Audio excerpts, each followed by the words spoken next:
Welcome to the Main Character Podcast. I am your host, Brandon Hamblin, main character of my own story. But this podcast isn't about me.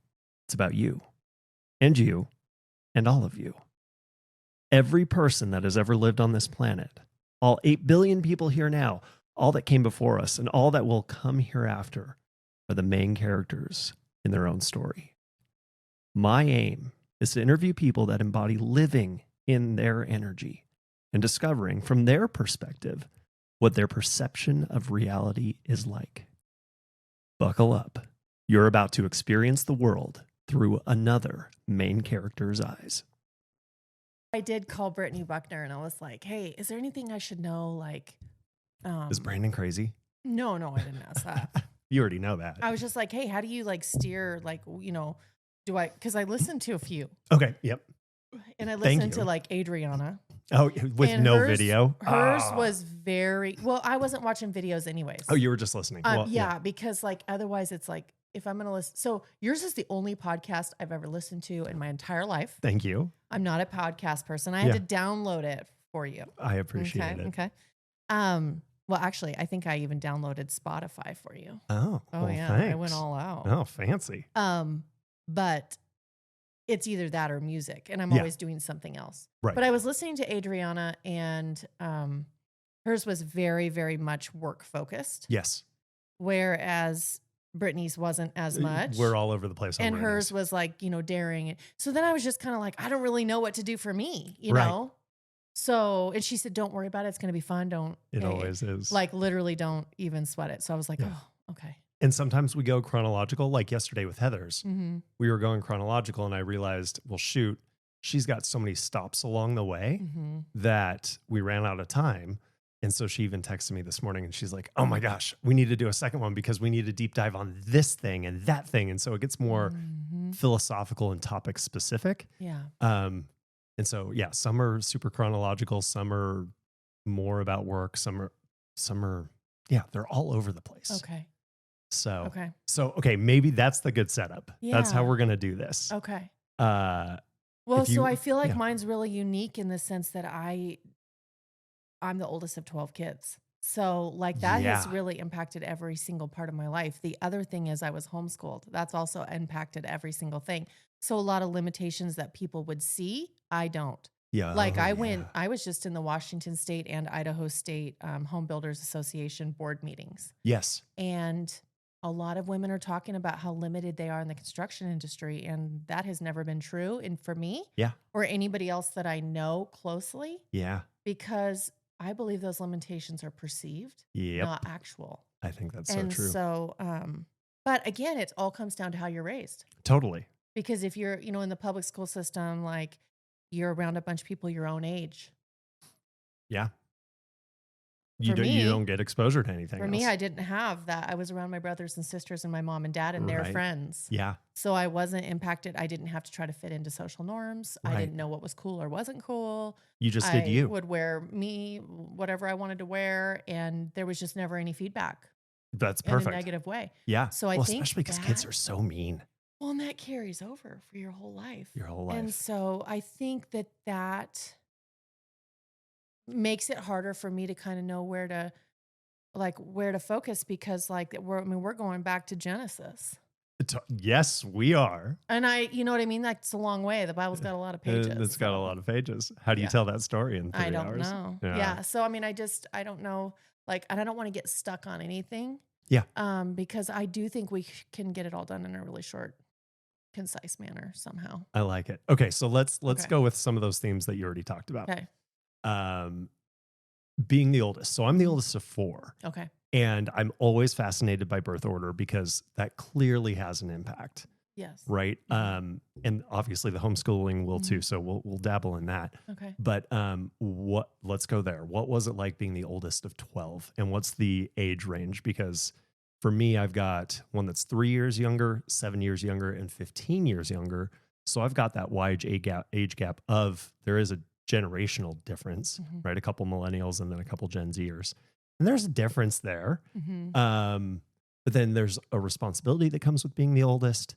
There's exposure to things that comes from being the oldest that the youngest don't typically end up getting. we're the test dummy children.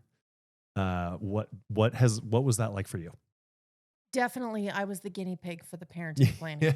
You know what I mean? Mom and dad definitely were the most invested in me. I felt I was definitely the target kid. Yep. But my youngest brother is 25 years younger than me. Oh my gosh. So I'm 19 years younger than my mom. Yep, me too. And my brother is 25 years younger than me. That's wild. There's 3 years between my son and my brother. Oh yeah. Yep. Mm-hmm. Yeah, there's 10 between my son and my youngest brother. Mm-hmm. Yeah, so that's an even tighter gap.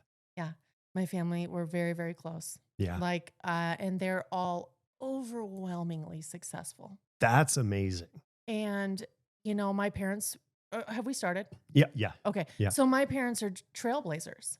They did everything differently than they'd ever seen it done.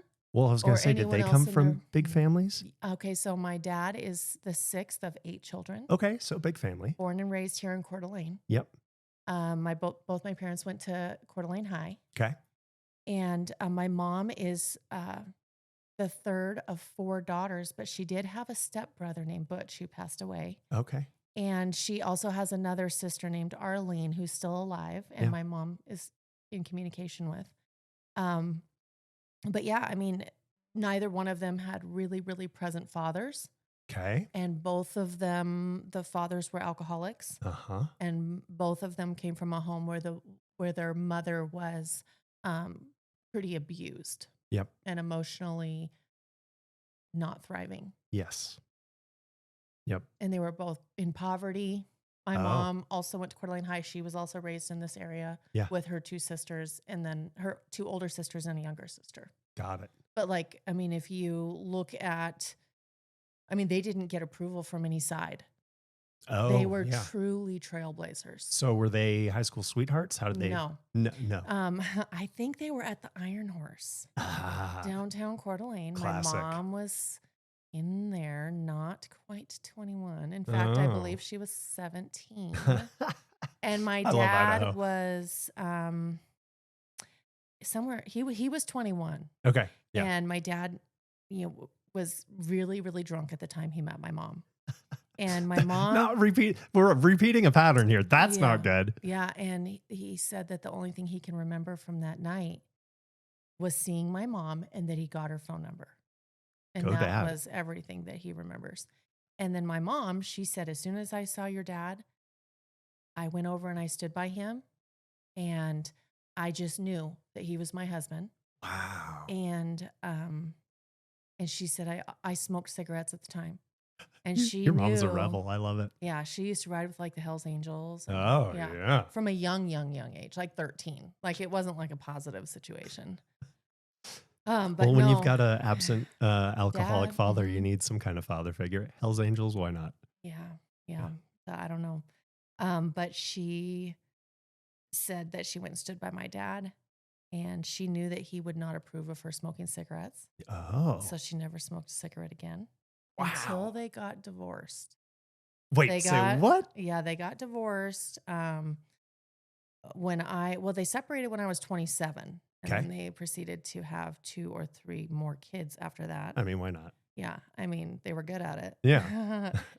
We're practiced. Yeah. When you got it down. So, yeah, when they were actually officially divorced, my mom started smoking cigarettes again. Oh, she did? Oh, wow. And she still smokes to this day. And then I take it they haven't gotten back together. No, my dad's remarried. Oh, yes. Oh, and yeah, he held the torch for my mom for a long time. Yeah. Maybe 10 years or so after the divorce. And it just wasn't meant to be, because he actually met a wonderful gal named Krista who we just love. I love that. She's amazing. I mean, what woman would take on a man who has this many kids? Yeah. And a lot of us are married, and a lot of us have kids. So it's not like she just took on 12 kids. Well, she took on daughter-in-laws, son-in-laws, nieces, grandkids. Yeah, that's a lot. And all that comes with it. It's so funny because my parents stayed together for 25 years, and then got divorced. And so for my experience growing up was mom and dad in the house. Yep. Everything was pretty normal. Yep. For my youngest brother, divorced parents, bouncing between houses, similar for all the us. crazy. Yeah. My dad got remarried, and I remember trying to navigate that in my early 20s or mid 20s, I guess. Like, okay, my mom's my mom. My dad's remarried. I'm not going to call her mom. And I love Vanessa to death. She's perfect for my dad. Right. But there's almost like did you earn that title of mom? You got to do some work to be mom. Is that, and maybe this is just a weird thing on my side of the family. Do you guys have any? I mean, it sounds like you love her. Is there any like, you're my dad's wife versus your mom? I just keep thinking she's so much younger than my dad, but really, So I is mine. do think that she's in her 50s. Okay. I'm in my 40s. Yeah. They've been married now 7 years. I think this July, June or July, they're going to have an anniversary. To me, she is amazing because she's been taking care of my dad. For us older kids, we really love and value and appreciate her and want to support her in every way we can. Yeah. Because she's a saint, first of all. Yeah. Second of all, she's been taking amazing care of my dad. That's amazing. And my dad has type 1 diabetes. He has celiac disease. He recently had a car accident. Oh no. And so he's, broke his femur. Ooh. They did a rod through the femur. Yeah. It didn't heal. So then they did a full hip replacement. But I mean, this is following him losing a few toes from his diabetes. Yeah. It's so she's a saint. She's amazing. Yeah. And she keeps a beautiful home for my dad. And us kids are able to sleep at night and have peace, knowing that our dad, who always took care of us, is also being taken care of. Yeah. Well, and that's one of those responsibilities as the oldest, right, or one of the oldest, right, with your siblings is, oh man, when we're starting to get up there in age, so are the folks. Mm-hmm. How's this going to work? Are they bouncing between our houses? Are you stuck taking care of them? Oh gosh, I'm glad dad married the perfect woman for this. Yeah. Well, and I definitely expect her to outlive my dad. Yeah. And so I guess that's a sense of a relief for us, but also she would be taking care of us by us kids too. Yeah. She for sure. And she's very, very close to the younger siblings. Oh, I'm sure. Because they grew up with her. I was already an adult. Well, right. When she came around. Yeah. So. Different story. Yeah. Yeah. Yeah. That's cool. But it's just amazing how God provided her. Always does. For all of us. Yeah. That's great. Okay. So I think we got a little ahead though, because let's see, where were we before that? Mom and dad met at the bar, all the kids, and breaking patterns. Let's go to that because that's important. Yeah. Right. Because how do you do something different? Because what's been modeled for you is the only thing you know, and stepping outside of that is scary and unknown. Right. Yes. So they get together. Mm-hmm. Was he kind of following that same alcoholic path? No, he just happened to be drunk that night. Yeah. Okay, just curious. So no, my dad and mom, they decided to leave. Okay. My dad's oldest sister, Karen, married the Idaho plumbing inspector. Okay. His name was Charlie Streeter. Perfect. Chuck Streeter. Yeah. There's probably a lot of people here that know him very well. Okay. If he's still alive. I lost track of him. Yeah. But my dad had been working on his journeyman's license and he needed to become official. I'm not sure what all that entails. I was little. Yeah. So anyway, we moved to California. We moved to Palmdale. Oh. Then we lived in Lancaster, kind of over Lake Hughes area. Yeah. And we were there for 5 years. Cool. Two of my sisters were born there. Yeah. Before we moved there, they moved to Wyoming. My dad had a friend there and they built their first home. Oh. They lost their first home in a bankruptcy. Oh. Really tough start. They were really young, broken dreams, new kid. And again, they already knew that they wanted to raise their family differently than they'd been raised. And what did that look like for them? What were the things that they knew they wanted to do differently? I don't know because I'm not sure exactly at what point they became Christians. Oh, so they weren't raised religiously. They were not raised with any knowledge of, my mom said there used to be a picture of Jesus and her parents fought a lot and her mom was a battered woman and so was my dad's mom. Yeah. And it was different times back then. Nowadays, people don't get away with the same stuff, I don't think. For sure. I mean, maybe sometimes, but, we don't want that to happen to anyone. No, definitely a cultural shift, which is good. So they definitely my dad would say things like, my mom was the most amazing. She would make each of us kids whatever we wanted for dinner. And I'm like, what? So she would literally cook 4 to 5 meals a night. Oh my gosh. Oh, so-and-so wants mac and cheese. They get mac I and mean, cheese. it's just like there wasn't really like a family structure like what I grew up knowing. I Right. mean, mom would cook stir fry most days. Oh, yeah. And if you didn't eat stir fry, you starved. You starved. And honestly, that really wasn't an option. You sat at the table till your plate was clean. Uh-huh. You know what I mean? Like, and we ate organic and we grew our own chickens. Yeah. So that really, I think my dad wanted to own his own business too. And I think they just wanted to, they wanted a big family. Yeah. When my mom read us Kids Cheaper by the Dozen, I didn't realize that was going to be our future. Yeah. Uh-huh. So when she kept having kids, so like after the 6th kid, I was like, oh my gosh, like what's happening? Like we already have more children. I mean, this is like inconceivable. Oh, yeah. And then she had 6 more. Which is wild. Yeah. So I don't really know at what point they decided like, hey, what we want our future to look like. But I will tell you this. They did not have support of their families.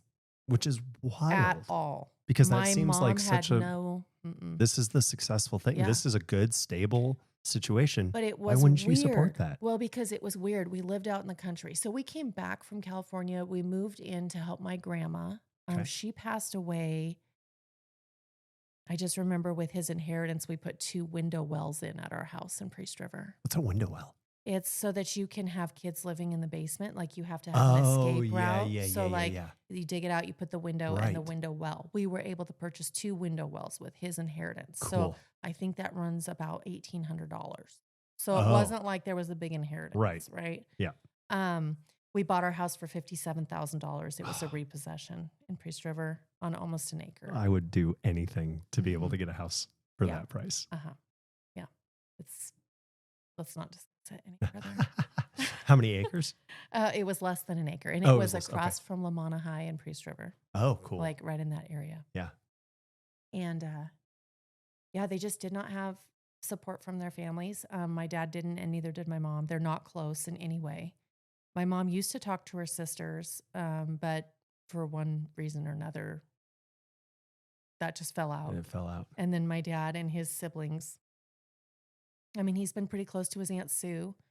And he was close a little while with his uncle, with his brother Sonny and his brother Bert. But, people have moved. And, when you become a grown up, you just kind of, you focus on the people who are around you. Yeah. And it's harder to focus on the people that aren't here. Right. Well, and family becomes a different thing. Mm-hmm. Well, and especially growing up on a farm with the family. Yeah. 11 siblings. Yeah. That's, you're kind of insulated in a good way. Yeah. But then once you get out there, it's, who are the people that are actually around? Right. That's really who ends up becoming family. For us, we, for the majority of our marriage, have lived no more than 30 minutes away from Rachel's family. Well, by moving out here, we have no family around. And so it kind of takes on a different connotation. Who's there when you need support? Right. Who's your first call? And those friends that become family. Those friends become family. Mm-hmm. Yeah. And we do have a lot of those. Oh, yeah. From, especially, mom and dad's vision, and we were very criticized. And when I say we, I mean, even as kids were criticized because we were dressed weird, or don't you want to go to public school? Or, we would call people Mr. and Mrs. and that reached criticism, I wish we still did that. I think that I had a big fat mouth on me at some point, and I would say things that I probably shouldn't have said. Now I'm 43 now. I don't remember the things I said when I was young, I don't know. But I feel like I made people feel judged. And I feel like that my mom really sheltered us a lot. Oh. Because I think she felt very judged. Yeah. And I think that she just wanted to keep us safe and keep herself safe and keep the sanity of what we were building. And so, 12 kids, no sets of twins, no triplets, same mom, same dad, not Mormon, not Catholic. You've had all those questions multiple times. Whole life. Uh-huh. Mm-hmm. Yeah. Well, and I like this too, because with your folks being trailblazers and breaking those patterns and setting out and doing exactly what they want, they were setting that example for you. Yes. Especially as the oldest. Yep. to continue that trend. Well, and all my brothers and sisters are just amazing. And, they had their little journeys here and there. Of course, I'm we all really do. close with my brother, Jared. He's the oldest boy. I was the oldest girl. Yeah. I always felt like we looked the most alike. And he was just always kind of my hero. I could not wait for the day he was born because I just wanted to play ball. Oh, well, by the time he actually came around, like he was born in 1989. Oh, I was born in 1982. Yep. And just the age difference was just kind of really quite significant. Well, yes. When it came down to it, really. Yeah. So I don't think we ever played ball. Oh, no. Have you subsequently as an adult? I don't think so. Oh. No. Gonna have to put that on the checklist. I think we should. Yeah. Yeah. He's amazing though, and he lives in Athol. Oh, he's close. Yeah. Oh, that's great. He owns a company. He's a successful business owner. That's amazing. And he's one of those guys what I love about my dad and my mom and my siblings is that they always do the right thing. They work hard. They do the right thing. They're diligent. They're considerate. Yeah. I mean, just across the board, like I cannot tell you of an instance where that wasn't the case. That's incredible. Yeah, I'm very proud of them. And I think about that a lot as a parent with 4 going, okay, how do I instill the right morals, the right values? I want critical thinking, children, but definitely adults, common sense. How do I, and I want them to be people that when they are adults, I want to hang out with them. Absolutely. Right. But also keeping that not distance, but that role of parent while they're in my home up until 18 or whatever it is, right? My mom had us memorize this poem, and I think this made a huge impact. I actually texted it to my son's father not that long ago. Let me see if I can. It's a poem. I'm looking on my phone here.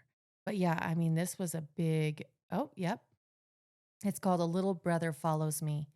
It's an anonymous poem. It says, a careful boy I want to be, a little brother follows me. I do not dare to go astray for fear he'll go the selfsame way. I cannot once escape his eyes. Whate'er he sees me do, he tries. Like me, he says he's going to be that little brother following me. He thinks that I am good and fine, believes in every word of mine. The bad in me he must not see, that little brother following me. I must remember as I go through summer sun and winter snow.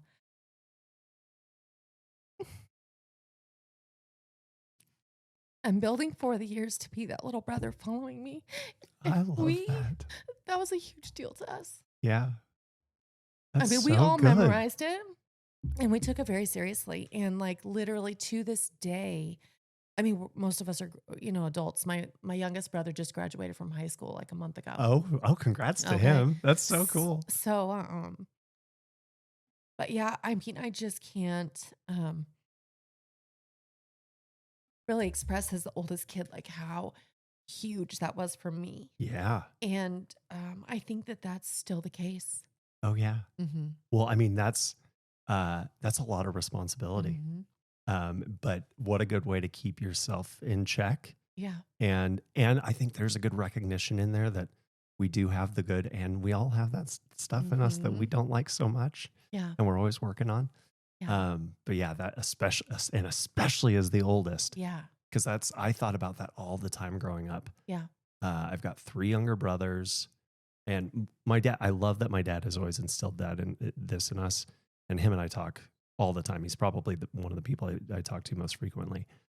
His version of success is that his kids turn out better than he does, and so that's always been cool because it was a pressure, but it wasn't, right? Because he set us up for success, but then we still have to take our own path, right? Absolutely. But just as the oldest going, okay, my dad wants me to be an Eagle Scout and that's a really cool standard to set and I'm going to do that thing, but I also need to set this example for my siblings or, I mean, there's so many things that how do you set the right example? Right.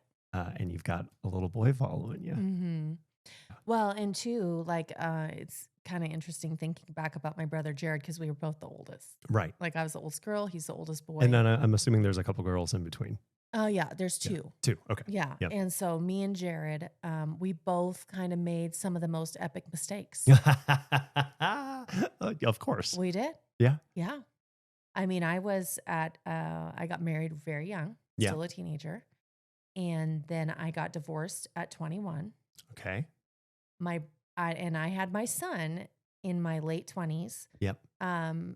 When I wasn't married to his father, and we weren't even in a relationship. Oh, like we'd been friends for 7 years, but we weren't together. Yeah. And we didn't have intentions of being together. Yeah. We were called benefits. I think they call it. Friends with benefits. Yeah. Yeah. So my brother Jared, he met his girlfriend, and she was a bit younger, maybe like a year and a half or something. Okay. But they were still teenagers. And so a year and a half when you're around 16, 17, 18 can be significant. Yes. So when she got knocked up, basically, the parents got pretty upset. Oh, I'm sure. But it happened under their watch. Of course. So I'm like, okay. I said, if you want to do what you're thinking about doing legally, then I will do what I think I should do legally. Good. And we just don't play. So they actually ended up moving, and my brother didn't get to meet his son until later. Oh no. Caleb, and Caleb's turned out so good. I think that Caleb was maybe 2. Okay. But again, like all the other brothers and sisters have either not had children and they're single. Yep. Or they've gotten married and then they've had children next. Yeah. And they're doing everything right. Buying a home. Yeah. Having great careers, raising their kids well. So it's Sandra, Christina, Sherry. Yep. Those are the 3 oldest. Okay. Me, single, 1 son. Yep. Christina, she's a mechanical engineer. She lives in Anchorage, Alaska. Single, Cool. No kids. Okay. Sherry, she lives in Anchorage, Alaska also. Oh, cool. Yeah. And single, no kids. Yep. My brother Jared, he had 1 on his own. He married my awesome and amazing sister-in-law, Katie, and she had her 1, Cameron. Yep. And then together they had a surprise, Ryan Rose. And she's like 6 or 7 now. I think she might have just turned 7. She's amazing. Awesome. And then we have my sister, Julie. Mm-hmm. She's done everything right. She's a merchant marine ship captain. Cool. Yeah, she was nominated. So she actually led the charge to Anchorage, Alaska. Believe it or not. Oh, and I just lied because I'm trying to think who's big. Or Sandra, Christina, Julie. Yeah, Julie is the 5th. Yeah. Yeah. Do you have to do that? You I do. Fingers and toes. Well, yeah, because you've got height. That's a variable. It's just hard to remember who's older and younger sometimes. Yeah. But Julie, she now lives in Seattle with her awesome husband, Jeremy, and they have 2 kids. They just had their second baby recently. To them. Yeah. And my brother-in-law works for the Apple flagship store in Seattle. Oh, yeah. And he's awesome. They are doing very well. That's I love so cool. them so much. Yeah. And a little crazy for living in Seattle, but whatever. Well, but it worked out because they can both work in their fields. Like my sister can still work, at the ports and on the ocean. Yeah. While my so it's the right spot. And it's pretty close to home, all things considered. Yes. Right. Very. In comparison. Yeah. So I'm a lot easier than Anchorage. And they bought a place. That's amazing. Impressive. Because it's crazy expensive over there. Yeah. Yeah. They're keeping it together. I don't think there's like a lot of extra cash lying around, but they're keeping it together. Yeah. So that's amazing. And then my brother Toby, he and his wife Heather are amazing. He's in finance too. Oh. He worked for Chase Bank. He's got all his security licenses and things like that. Good for him. And then he was like, man, like I can't move up. Like this doesn't make sense. So he got out of it, went into property management. Yeah. With his wife, Heather. She was also in property management, like operations, things like that. And then he's back in finance again. Oh, yeah. But they have once 2 it gets kids. it's tangle or whatever around you, it's kind of hard to get out. Yeah, he loves it. I don't know if finance is the right word. I'm pretty sure, but I think that he's a relationship banker. Yeah. So I think that finance is a portion of it. Yeah. Yeah. Yeah. Yeah. If you're in banking, even whatever the role is, you're yeah. In finances. Yeah. Yeah. That's the one. And then, so Heather's amazing. She's now working for an architectural firm. Neither one of them are in property management anymore. Oh, isn't that funny? Yeah. Well, I mean, it's not that weird when you consider all the weird changes. They were both in Washington. Yeah. So. Oh, yeah. Yeah. After COVID, like a lot of things. Yeah, that was us. We had to get out of Washington. Right. Yeah. And then I'm trying to think who's after that. Well, we had one sister who passed away. Oh, no. Yeah. She was 2.5. Oh, no. So that was really hard on the family. Yeah, I'm sure it would have And been. then we had my brother Scott. Okay. And Scott's married to Danica, and they live in Newport, Washington. Oh, yeah. And they have 2 young boys. Cool. And they are two wild boys. Well, which I love that story. are. There's an author, John Elway or something not John Elway. No. He wrote a book called Wild at Heart. Okay. I don't know And this book. Stacy is the wife. She wrote a book too, and it was called I can't remember the name, but the book that he wrote was Wild at Heart. And it's about a boy. It's about being a boy, about being a man and what it's like. And you're not supposed to fit into a little box, and you're not supposed to always do everything perfect.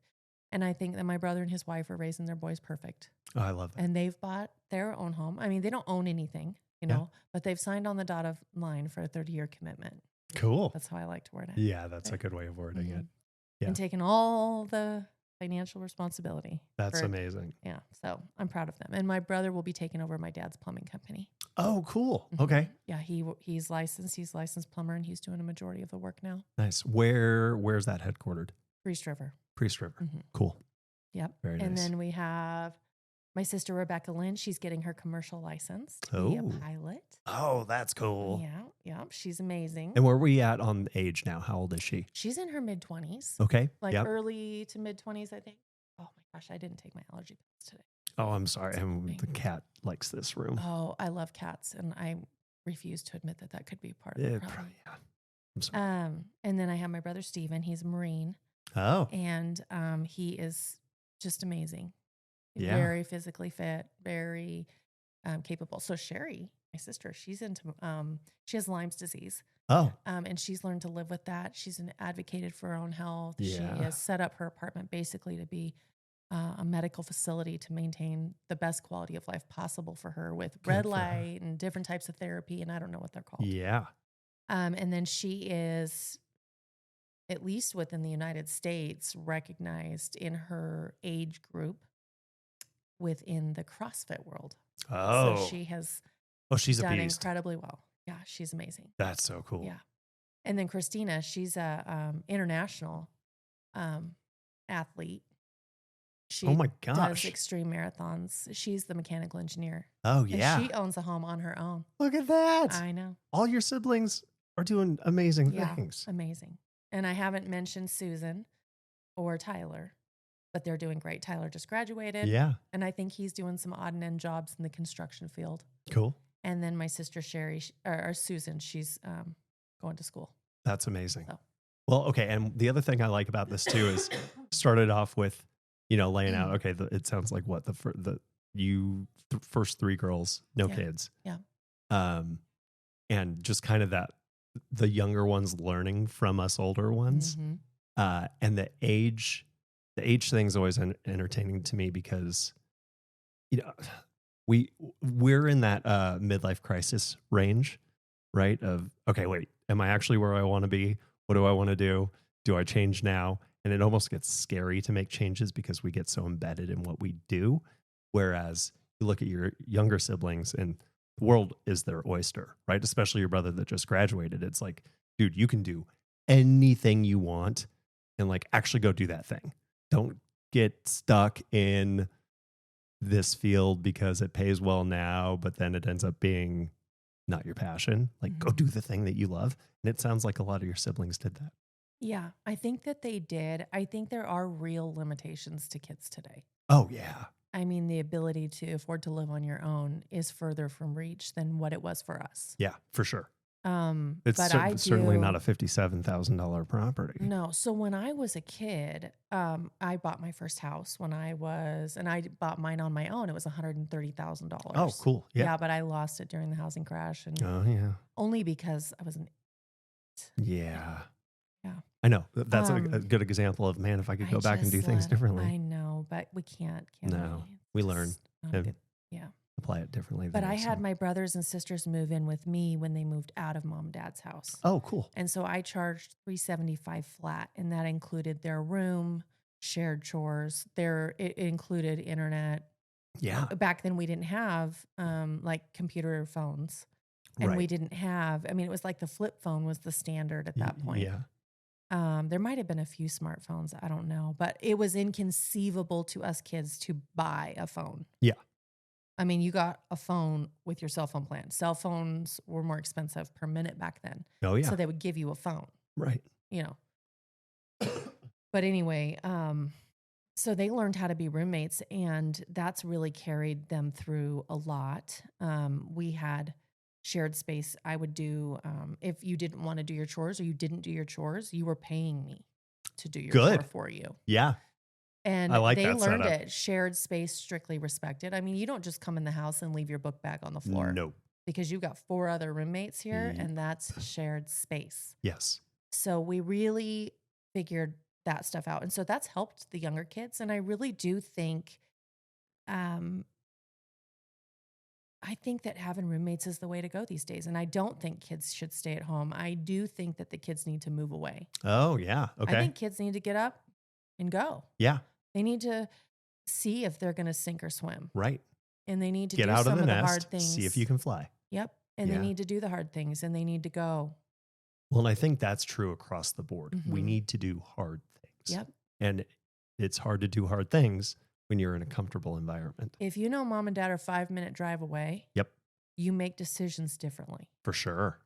100%. And so I think that, I mean, I went to Pensacola Christian College in Florida as soon as I got married, like the week after I got married. Yeah. And we did hard things. Yes. I mean, it was eye-opening because I went from living with mom and dad to my husband and I living across the United States of America. Yeah. On our own, full-time students, both of us. And so, yeah, I think it's really important. It is interesting that you point out that me and my 2 sisters are, you know, the 3 oldest are still single. Yeah. And I think really that comes down to the trauma that we experienced as kids in my parents' relationship. Oh, okay. That's interesting. Mm-hmm. Tell us more. Well, for me personally, I think I've had kind of a weird idea of what a relationship should look like. Okay. You know what I mean? Like, what's my role in the relationship? Yeah. My mom was always a go-getter, like go, go, go, had all the great ideas. And my dad also was, you know, he ran a company. Right. My mom was the secretary, the accountant, she's while all homeschooling us kids, while she ground the flour and made all of our own bread from scratch. Oh my gosh. We had a huge garden. We grew all of our own food. We grew all of our own meat. We butchered the meat. I'm just telling you, it was a very complex life. I was going to say. She also sewed our clothes. Yeah. How did she have time to do anything? She just did everything. She taught us how to fold towels. I love folding towels. She taught us, and towels, like bath towels, hand towels, kitchen towels versus bathroom towels. Yes. They're all folded differently. Yeah. And the reasons why they're folded such ways. Washcloths, they always are folded and stacked a certain way. Yes. I mean, if you're going to do something, you do it right. Yes. Or you just don't do it at all. Yep. Otherwise, you're just wasting your time and you're going to have to do it again anyways. So my mom worked circles. She was very idealistic in a positive way. Yeah. Like, hey, it can be better. Let's make it that way. Yeah. Let's do better. Yeah. And like with us kids, we really didn't feel limited by money because mom would make cookies and we would go sell them, or we would do car washes, or we would, I apologize. Oh, that's fine. I didn't realize my ring was on. And we would find the money. If we wanted to go to camp, mom helped us earn the money. That's so cool. I mean, and when I was a kid, my dad was making $13 an hour. Oh, yeah. As a journeyman plumber. Yeah. And our rent was $275 a month. That's so funny. That came up with Heather yesterday. Yeah. And she was talking, it was $13 an hour and the rent was $350. And I was doing the math and I'm like, shoot, that's less than a quarter of your monthly income. We lived on over an acre. Yeah. We had a full plum orchard with apples too. Oh, yeah. We had a chicken coop, a whole hill for sledding down. We lived on Syringa Heights Road in Sandpoint. Yeah. That's the most memorable. And then we bought our house in Priest River. Cool. Yeah. I mean, it sounds amazing. It was great. But I think now as a grown up, I'm going, okay, you know, my mom and dad weren't happily married. Yeah. Okay. So, and that's what seems so goofy about all this. Is they set out knowing that they wanted to do something different. They do build this thing that's amazing, but their own relationship wasn't fantastic? I think they really loved each other. Yeah. Um, I know that they both did. Yeah. But like my mom was a night owl. And it was really important to my dad that we read a chapter or two of the Bible every single morning when we woke up. Now, us kids would fight them tooth and nail on that because I don't think I know any kids that'd be like, yeah, let's get up at 5 a.m. and read the Bible together. First of all, we were bored. We didn't really like it at all. Right. And it's just annoying to have to get up and go do that. So it was a fight. And my dad, he did all that alone. He had a lot of pressures to make enough money to support us kids. Yeah. And my mom was tired. She was always breastfeeding or having, she was either pregnant or grounding wheat. Yeah, she was right. So she had a lot going on. Yeah, pregnant the entire time. She would rather stay up late at night than get up early in the morning. Oh, yeah. And my dad didn't really like that. Yeah. And, he would want my mom to get up and make his lunch and get up and make his breakfast. And, understandable. But you know what? That's just not. And so there was just little stupid things like that. Also, they were subscribed to trying to figure out what God really wants. Like women are supposed to submit to their husbands. The husbands are the head of the home. And I think that my dad was getting a lot of counsel from church people that probably weren't the best. Right. I mean, we went through a stage, a Bill Gothard stage. We went through a Hyles Anderson stage.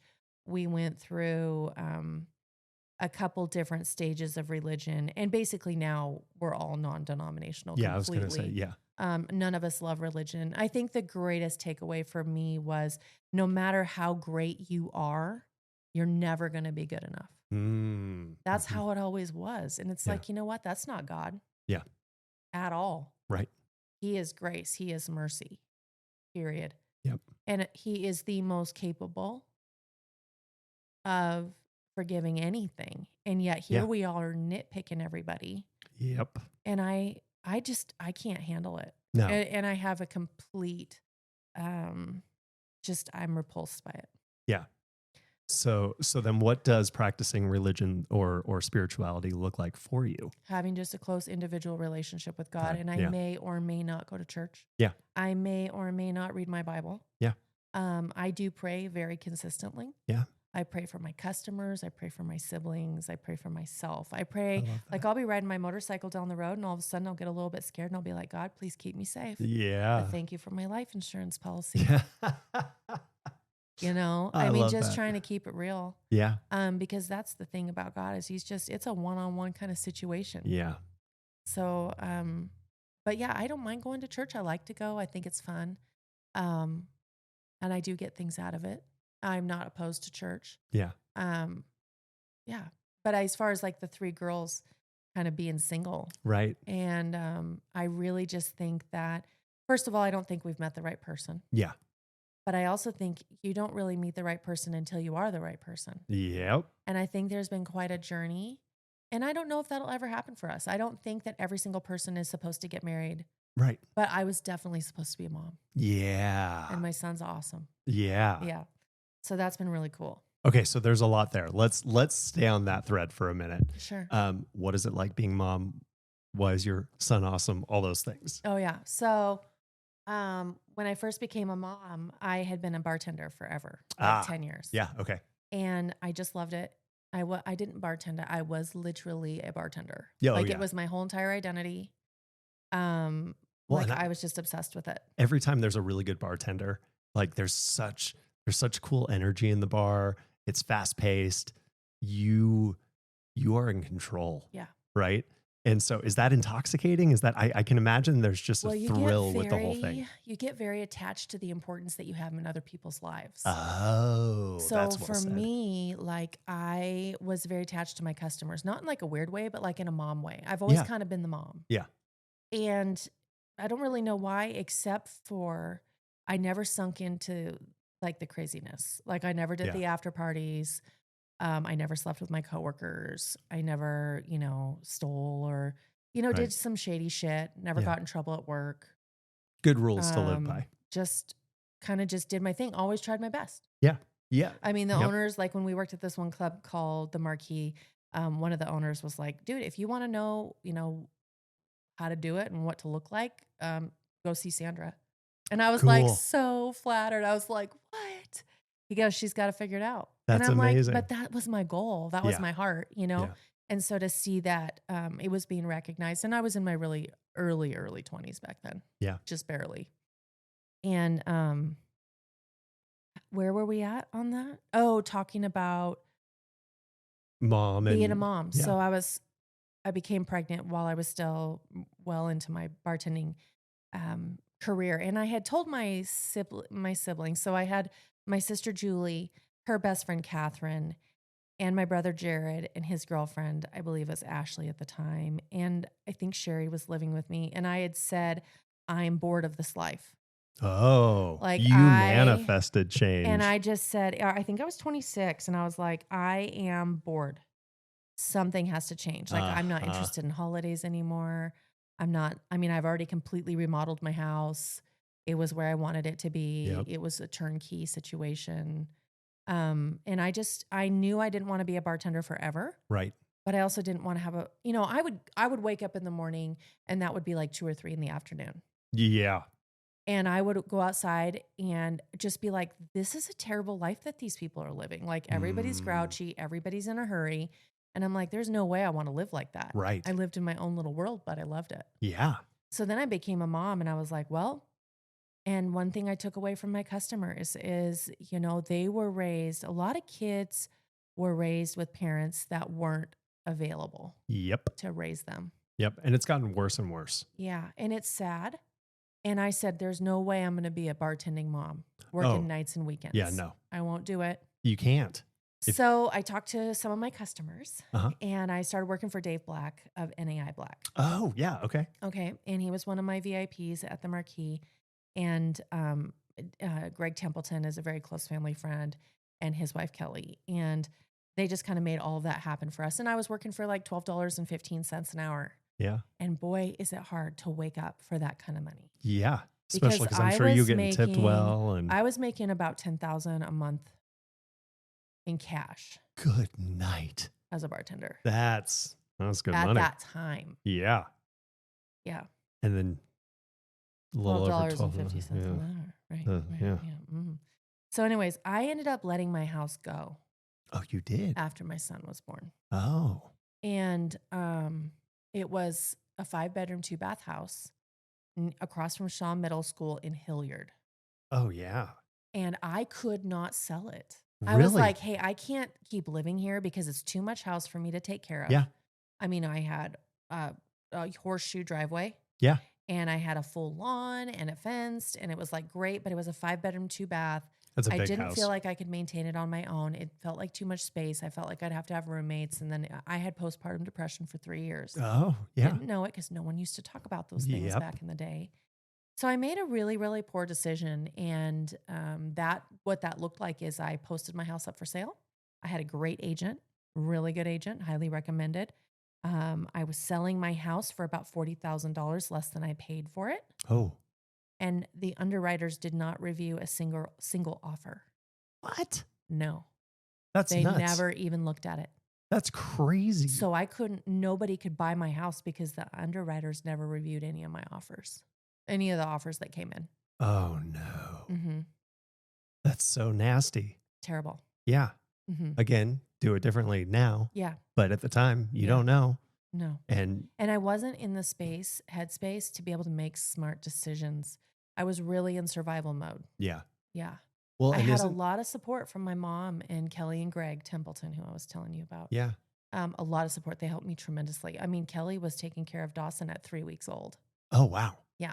Yeah. Mm-hmm. Well, and you mentioned postpartum depression, and that's actually popped up multiple times this week for me in articles and other things. Yeah. What was that like for you? Well, I don't remember. I mean, it's been years. Right. My son's 15 now. Yeah. But I just remember being completely distraught. Yeah. Hopeless. Yep. Overwhelmed. My brain didn't work very good. Yeah.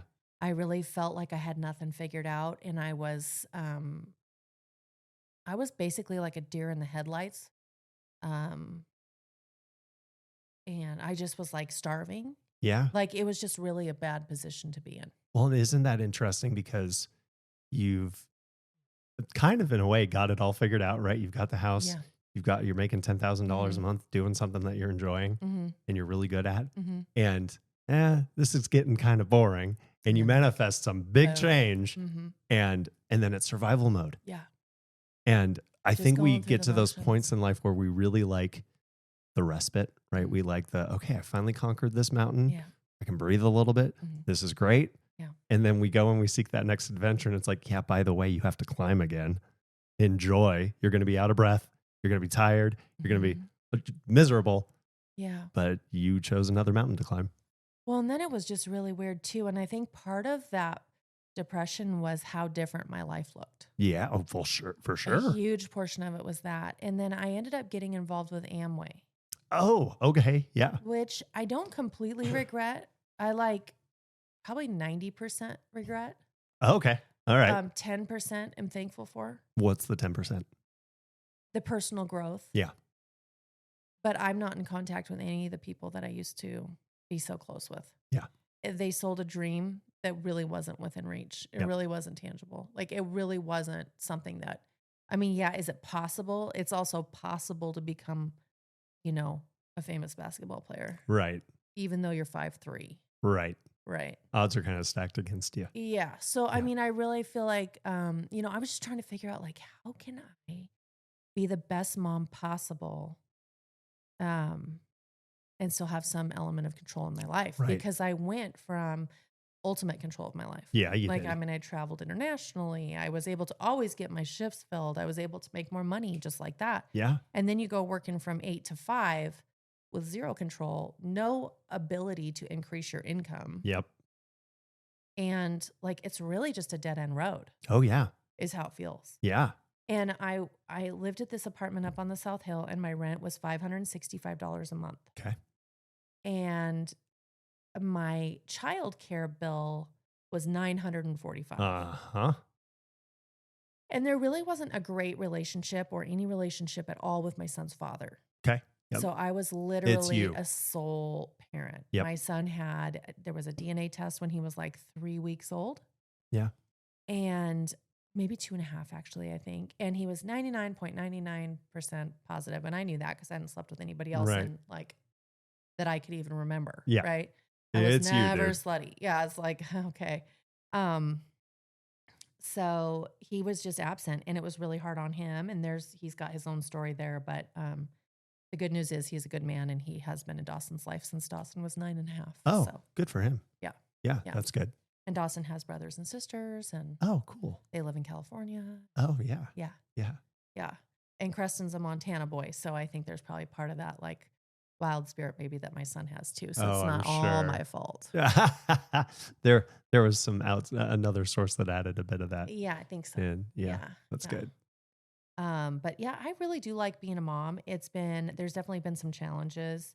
But always are. Yeah. I mean, the biggest challenges is trying to figure out how to help your son be independent and be the best version of himself while still trying to, as a parent, be considered a good parent in the eyes of everyone else. So in the school district, well, my son's I didn't grow up that way. I never went to public school. Right. So like, how am I supposed to help my son be a conformist when I've never been a conformist? Right. What school bus etiquette's supposed to be when I've never even ridden on a school bus? Right. And these ungodly hours too. Oh, yeah. I mean, and they're so long. Like we would do a whole week's worth of school in a time that a kid's doing 1 day of school. Yeah. And then in that 1 day of school, it's a ton of downtime. Yes. Which is really hard on kids. Yes. And so I have really felt bad for my son since day one. He's never thrived in the public school system.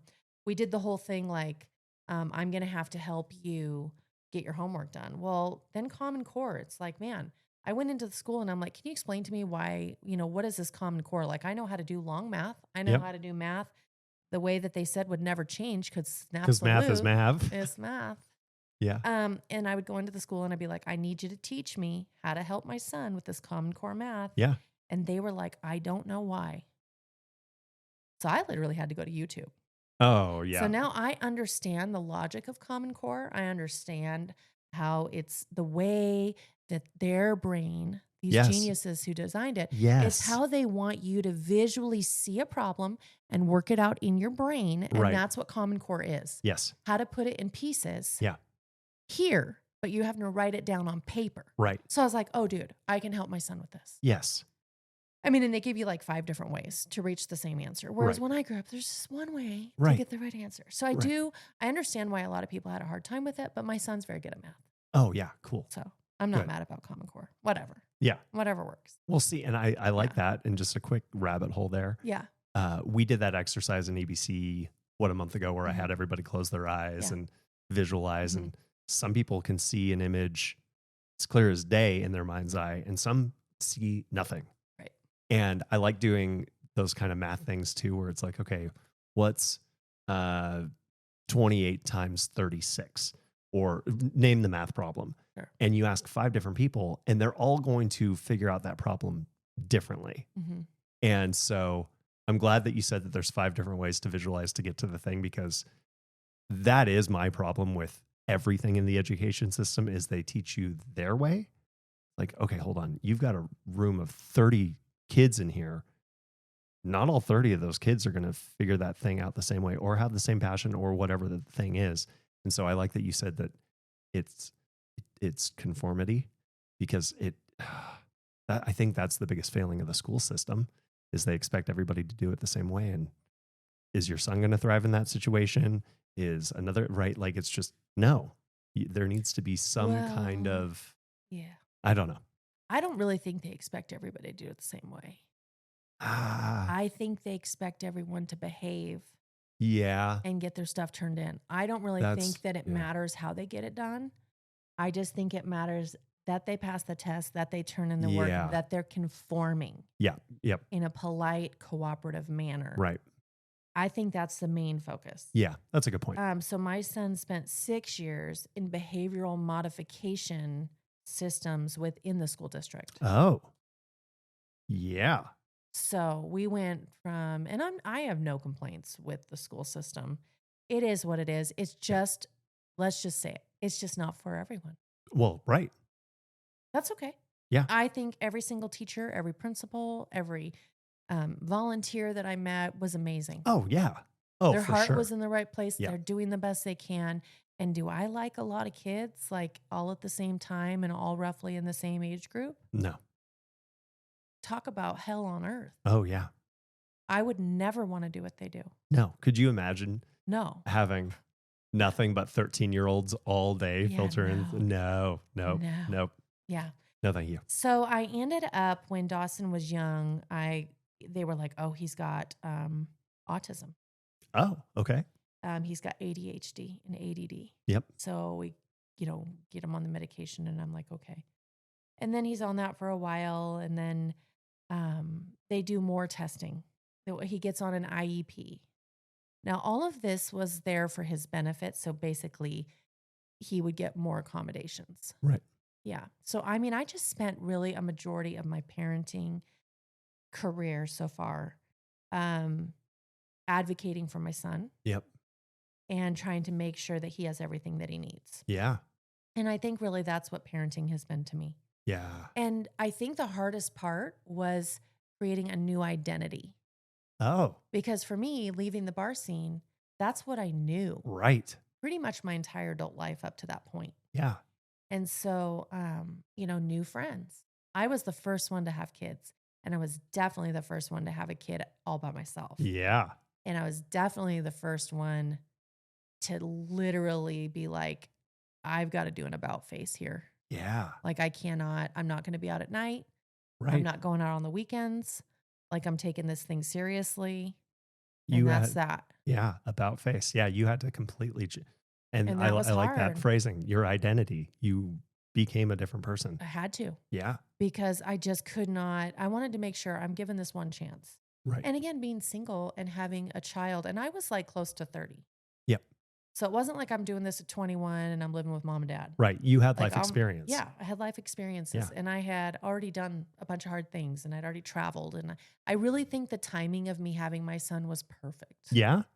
I think that was a perfect time to become a mom. Well, and again, isn't that amazing the way that God works in our lives? Well, and just a little thing, I was medically infertile at the time that I got pregnant with my son. Oh, really? Yeah. Well, not so that's much. a whole nother story. But yeah, I was medically infertile. So the fact that I had this chance, I was like, I am not going to screw this up. Like, Right. clearly this is meant to be. Yeah. So, and I had my son and it was going to be boy or girl. I never did. I had a home birth. Oh, you did? I did. I had my son in my living room. Oh, wonderful. All my brothers and sisters were there. Oh, I love that. My mom and dad and the midwife. And, I mean, it wasn't like it was inappropriate. And Right. Watching exactly what's happening. Yeah. But no, they were there. Like one of my brothers was holding my hand. My dad was behind me, making sure I was breathing right. Yeah. And then my midwife was here. And it was like a pretty good experience overall. I definitely thought to myself when it was all over, I was like, I cannot believe anybody does this more than once. I mean, and it hurt so bad, it hurt my feelings. Yeah. For like a week, I was like traumatized. At least a week, maybe more, and still a little bit today, 15 years later. Yeah. Like, I wouldn't want to do it again. No, how'd your mom do it 12 times? I don't know. I think it's different for different people. Oh, for sure. You know, but yeah, I well, don't and I know love where I that was going with your that. dad was your doula. Yeah. That's. I mean, my I was mom gonna had say, all home births. He was the pro. Yeah, He's the perfect person to have there. Yeah, and my mom was there. She used to always have back pain because my mom's 5'4". Oh my gosh. Well, I'm 5'11". Like when I was full term pregnant, I was skinnier than I am today. What? Yeah. Really? Yeah. Because my torso is extremely long. Ah. Yep. So Dawson, I mean, he was like maybe He was here. just you just had a little baby bump. Here's the thing. I never did an ultrasound. So it was going to be Dawson, no matter what. Yeah. Dawson Lene if it was a girl. Dawson Knox if it was a boy. So we got Dawson Knox. That's a good name. That's a strong name. Excuse me. DKT. DKT. Dawson Knox Teal. I love it. Mm-hmm. Yeah. Well, it's kind of funny too because my last name Teal is not it's not my family name. Oh, it's not? No, I got married when I was young. Yeah. To a guy named Lance. And I just kept his last name. Oh, you did? I did because we had not been married very long. Yeah. He's the one I went to school with in Florida. Yeah. But then when we came back here, I was working for the Coeur d'Alene Press. I was working for the journals. My email was Steele, STEAL, at cdapress.com. Yeah. And I'm like, dude, I'm not switching that for SSTORLIE. Yeah. No, I'm not doing it. No. And I found out that legally I don't have to switch my name. Right. Yeah. And I prefer 4-letter words. Oh, good ones and bad ones? I just like all the 4-letter words. I don't know very many that I don't like. Yeah. Slug, I don't necessarily love. But, I mean, a lot of the 4-letter words I like. Yeah, those are good. Okay, so question on that. So you were a teenager when you got married. Was that 18, 19? I was 17. Oh, you were 17. Mm-hmm. Okay. So I got married at 19. And like, again, we don't know what we don't know. No real life experience. You think you want this thing.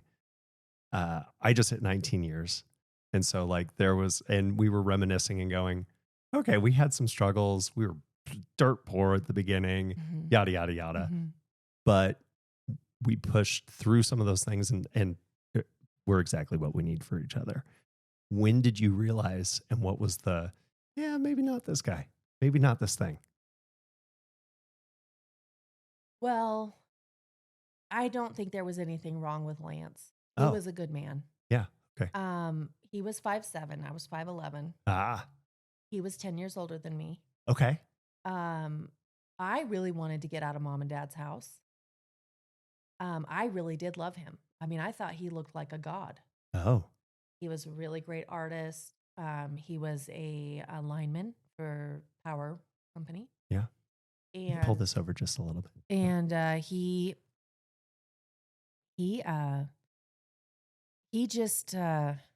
lied. Yeah. Yeah. That's a thing. Yeah, he actually gave me an STD. Oh, no. Yeah, that made me medically infertile. Oh, no. And I didn't know it for 3 years. But when I found out, his response was, well, God opens and closes the womb. Like, huh? Yeah, you didn't play So a that role? was like the Oh, end of it all. It weird. was like literally, it was a light switch, which had kind of been half-mast anyways, like Yeah. right stuck in the middle. Right. And then when that happened, It was boom, off. it was off. It was done. And it was like I had never been more done Yeah. with anything in my whole entire life. Yeah. And at that time, it was like the worst thing that you could do as a person to Oh, divorce yeah. your husband. Oh, I see what you're And saying. Yeah. my parents would not allow me to be in my brothers and sisters' lives anymore. Really? Oh, yeah. I was placed under church discipline, which was super awkward because I wasn't even a member of a church at the time. So they're chasing after me in the parking lot. And actually, Jim Putman of real life, he was amazing, but he had an understudy named Matt King who actually knew my ex-husband really well and ran after me one day when I went to an evening service in Post Falls. And he was like, "We're putting you under church discipline." And I was like, with my friend Brad at the time. And I just looked at Matt and I was like, "You can't put me under church discipline because I'm not even a member here." Right. Yeah. Good luck with that. Like, what is this? Like some kind of power trip? And I'm like, "You don't even know what happened. Right. You don't know why I made the decisions I've made. Right. And yet who are you to judge? I don't owe you the story. Right. I don't even know you. You're not my friend. You're not my person." Right. And at that point I was like, "Hey, I know that this isn't the easy thing to do, Yeah. but it's the only thing to do Yeah. for me." Absolutely. So my mom and dad, I was like pretty much just like cast out. Oh, no. And they were very, very unsupportive. I mean, divorce was the ultimate sin. Oh, man. Yeah. That view's so weird to me. It's weird to me too. Yeah. Especially since my parents are now divorced. Right. So, but I went through with the divorce. We got divorced for $270 or $250, I think it was. Okay. All right. Yeah. We just signed the papers. Like I took the things that were mine. He kept the house. We had a duplex. I gave him everything because I was like, "You're way older than me. Yeah.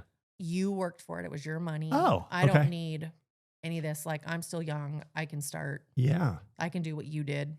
I'm fine." That's an amazing view. Anyway, we, I mean, then, years went by after the divorce and my parents said that they wanted to be back in my life. And how I said, how was that? Well, I just said, "I drink, I smoke, and I fuck around. If you have a problem with it, keep it to yourself." Oh, that's so funny. Yeah, I if you just want me was back like- in your life, you're accepting me as I am. Yep. And I'm just not playing. Now, I've never been, I haven't had very many boyfriends, and I definitely have never slept around. But you know what? I wasn't going to share that with them at the time. Right. I wanted them to think I was a straight up hoe. If you want back in my life, you want to come back in my life now, well, just know that you need to be prepared for the ultimate disappointment before you come back. How do you get any more disappointing than divorce, though? So I think you were fine. Right. I know. It's just like I'm not going to live I don't want to have relationships where they're conditional or somebody else is dictating or sharing even with me what they feel about my choices. Yeah. When you're grown up, you're a grown up, dude. Yeah. It's not anybody else's business to approve of your decisions. No. Well, and I think that's one of the weird things that underlies everything that goes on is so many people are so worried about other people's opinions of them. Yeah. It's like, it's none of your business. It's none of their business and it's none of your business. Yeah. What other people think of you, if as soon as you worry about it, you give them control.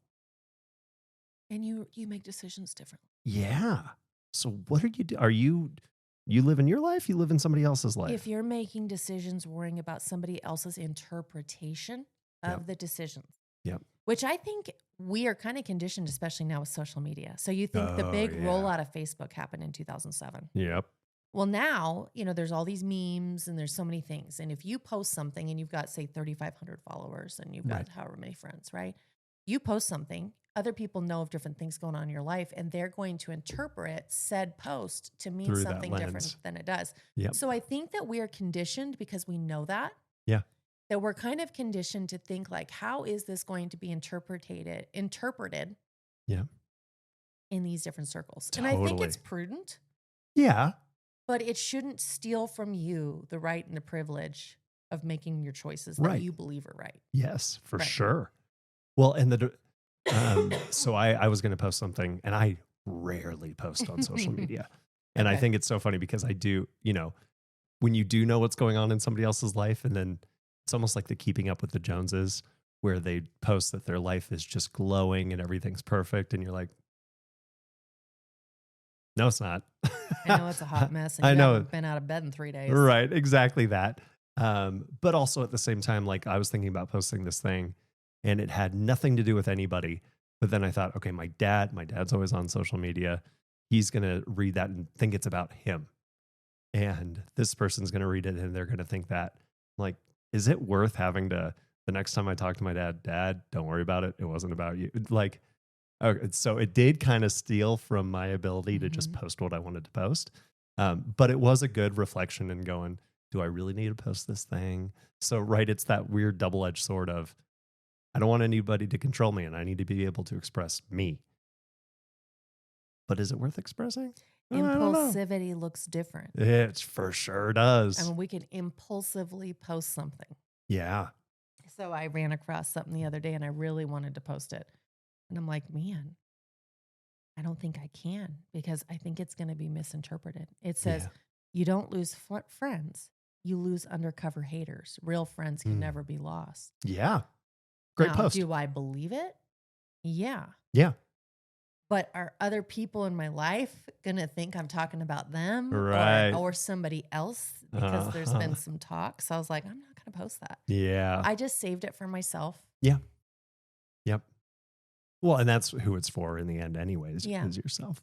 Yeah. Yeah. Well, touching really quickly, staying on the divorce piece, my my grandma, my maternal grandmother, she got divorced I was trying to figure this out the other day. It would have been right around 60, 62 maybe. And she got remarried to my grandpa and they had my mom. But I just remember them telling me that whenever they would go over to visit his parents, my great grandparents on my grandpa's side, that my great grandpa would go down into the basement because he wouldn't recognize a divorced woman. And that I remember hearing that really early on and thinking, what the hell? Like, how you're like just judging somebody based off of a title. You don't know the story. You don't know them. You don't know anything. But because they took this action, you're going to judge them? What kind of messed up way of doing humanity is that? And then when you add in your parents, your grandparents, and again, you got that weird, crazy patriarchy swing. You think back to the classic 50s, 60s. Oh, the housemaker, and the guy comes home and he gets his pipe and whatever that idealistic thing is. It's like, yeah, but he was probably a jerk and she was a timid little thing because he was abusing her in some way, shape, or form. And not that that's like also always true either. But how many women would it have been much better for if they had been able to get out of those situations? But it was so culturally unpopular to be divorced. And it's just, what a mess. And to think that people were still doing that into you would have, let's see, was that late 90s, early 2000s? Well, it's definitely I just think, I don't love divorce. No. I mean, I think it's terribly hurtful. Yeah, it's not great. I remember in my bartending days, I would see people that were with so-and-so last week and this week there was so-and-so and they're head over heels in love and they've met their person. And a month and a half later, they're knocked up. They're getting married 3 months later. And then, 5-10 years goes by and they're getting divorced and it's super toxic and volatile. And, there's cheating going on and this and that. And it's like, hey, are we smart enough to have successful relationships? Right. We absolutely are. Yeah. Do we have everything we need in this life to pull off a successful relationship? Yes. We absolutely do. Yeah. It really just comes down to character. Yeah, for sure. And if you are the person that you say you are, and you love the way you say you do, then your relationship's going to be amazing. That's a really good point. I like the way you said that. Yep. But again, like I'm single. Yeah. And I don't love that, but I do. Yeah. I'm very, very good at being single. Yeah. And I would be very, very good in being in a relationship. Right. I mean, I was head over heels in love with my last guy. Yeah. We were together for 5 years, or almost really close to 5 years. Yeah. And I mean, just I was head over heels. I was all in. Yeah. And he wasn't. Well, I just didn't know about the character flaws that he had. Right. And then to find out later, personality, what do they call that?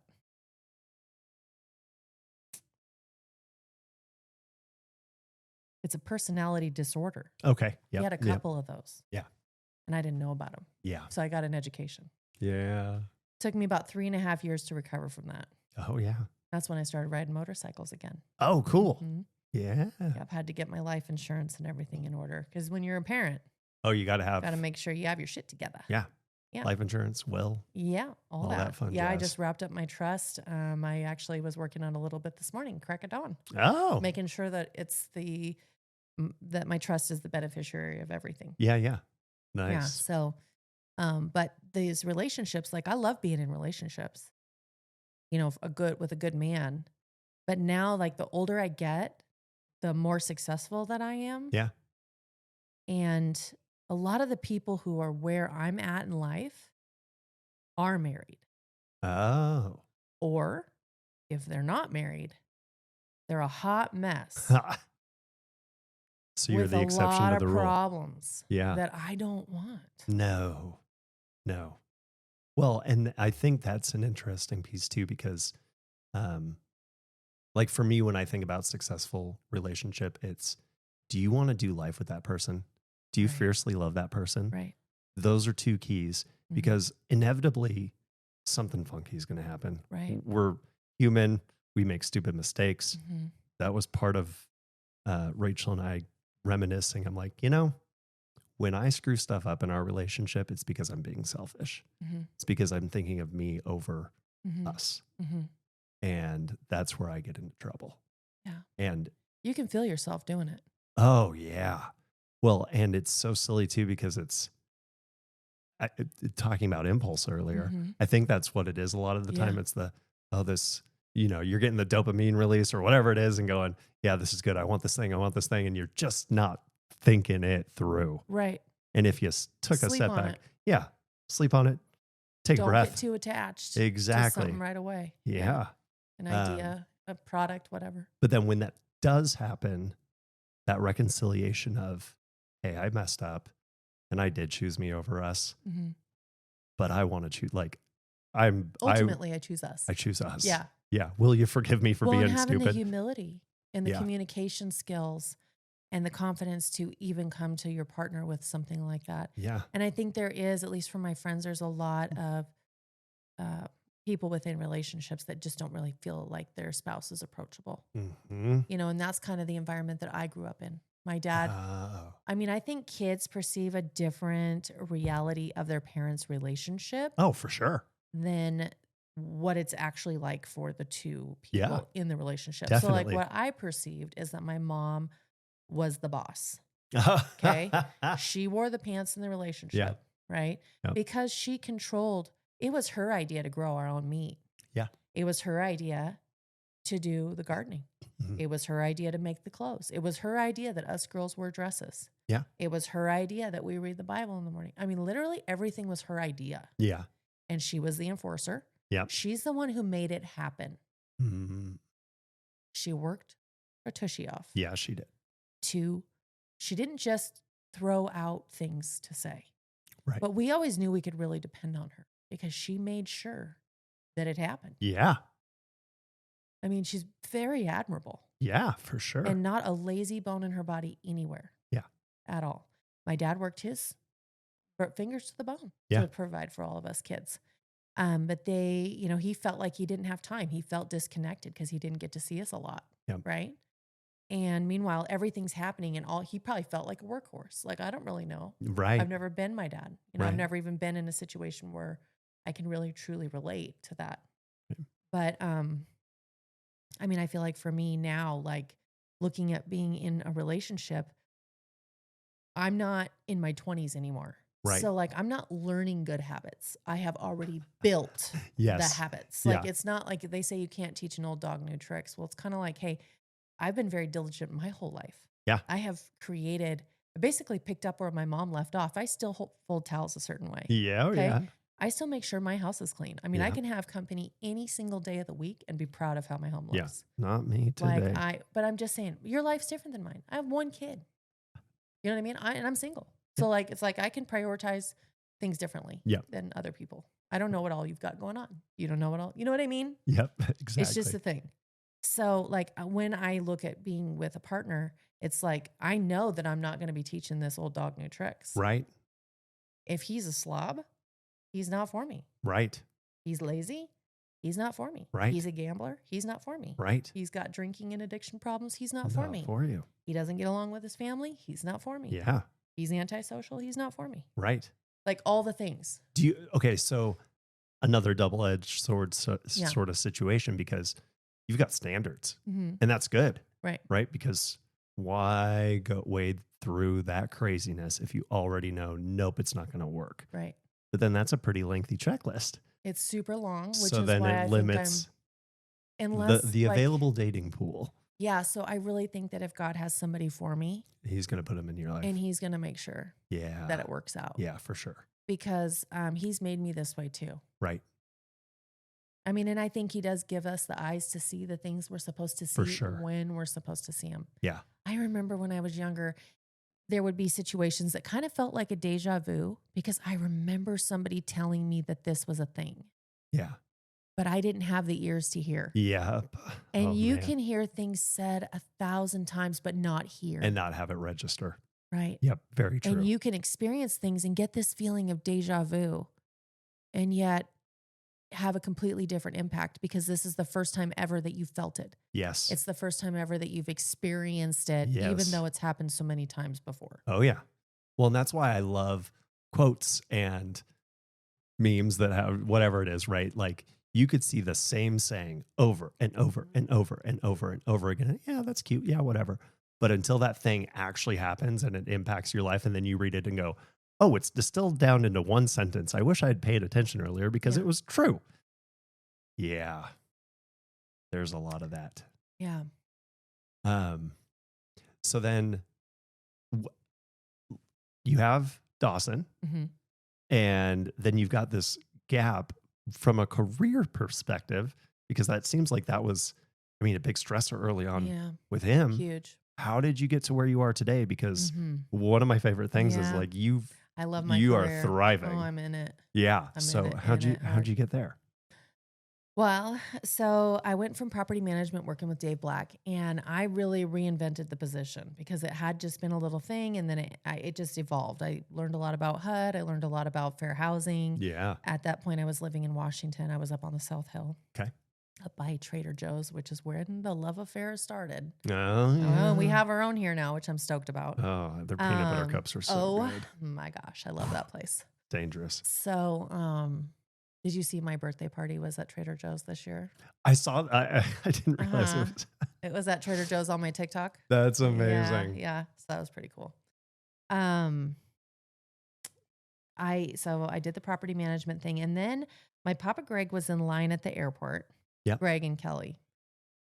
They helped me with Dawson, so they've been Mama Kelly and Papa Greg for a long time. Adorable. I love it. He's actually in the banking industry. You probably know Greg Templeton. He's with STCU now. Yeah. So that's Dawson's Papa Greg. And so being a mom, like I will still call my own mom Grandma. I don't know why that happens, but I think a lot of us do it. Funny how that happens. I know. Yeah. So Greg was at the airport. He met this guy named Mike Mumford. Okay. Mike Mumford works for UBS Financial, which is a Canadian financial institution that does a lot of like stocks and bonds and things. And they're up on the 11th floor of the Chase building in downtown Spokane. Yep. Okay. So that's across the street from where NAI Black used to be on Howard. Downtown. Okay. I didn't. And so my son went to daycare at the Little Red Wagon. Oh. So like here's the daycare. Right across the street was my office, NAI Black or my office, UBS. So I ended up taking a job with UBS Financial with the agreement that within the first 6 months, I would pass my Series 7 and 66. Which is so hard. So I think I was with him for 6 months or a year. I can't remember which. But I studied for that 7 for every spare minute of every day. And at the time, my son was really young. Yep. And it was really hard because I was still working full time. Oh, yeah. And then I was studying for this test. And I was in postpartum depression. Yeah. So I failed that test 3 times. Yeah. Okay. Not surprising. Well, then it's hard. There's a 6-month waiting period after you fail 3 times on the Series 7. Yep. So, I mean, that test is, it's 7 hours long or 6 hours long. Yep. Soundproof room, no breaks. Uh-huh. I'm claustrophobic too. Oh, you are. And so then after this whole thing happened and I failed 3 times, which is the only time I'd ever failed a test. And to fail it 3 times, I was just like, this is like, what's going on? I can't even believe it. Yeah. And I was just completely distraught. And I ended up losing my job too. Oh, you did? Yeah. So I ended up unemployed. Oh, yeah. So I at that point, I realized I'm like, I don't even really know why I was so stuck on getting my Series 7 because I don't actually want to be a financial advisor. Yeah, it's a weird gig. I don't really want to sit in an office. And I started to really think about what do I want at that point. I was starting to come out of the postpartum depression. Yeah. I was starting to the skies started to look blue and I started to be able to hear birds, and I started to appreciate flowers and, I started to see a little bit more joy. There was light at the end of the tunnel. Light at the end of the tunnel. My son, I was sinking into life a little better. Yeah. And I got connected with a staffing agency. Okay. Which I'm a huge fan of staffing agencies. Yes, because it pays you a good wage to date a job. Oh, that's well said. Yeah. So you get to check out the company culture. Yeah. You get to experience what would it be like to work here? And if you're a good fit, then you stay. Everybody's happy. They hire you. It's a win-win. Yeah.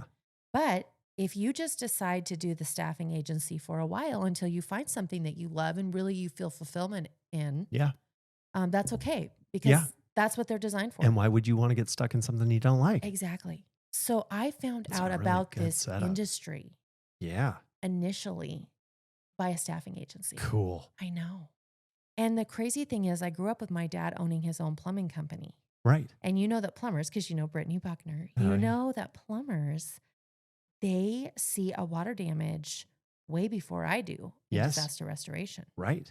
I don't know if there was disaster restoration people around when I was growing up because we never saw them. No. We were in and out. And now it feels like there's a truck all over the place. Right. So when I found this industry and I really learned what we did, it was like, oh my gosh, I knew that this was going to be my forever career. Yeah. Because I had always wondered from such a young age, what happens to these people now? Yeah.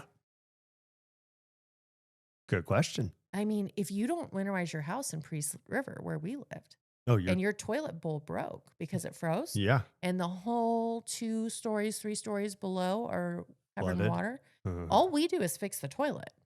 And then we're gone. Yep. Wish you the best of luck. Uh-huh. We get paid our $250 or whatever. Right. And we never see him again. Yeah. So I always wondered. Right. How does the rest of this What does the rest of your life look like now? Yeah.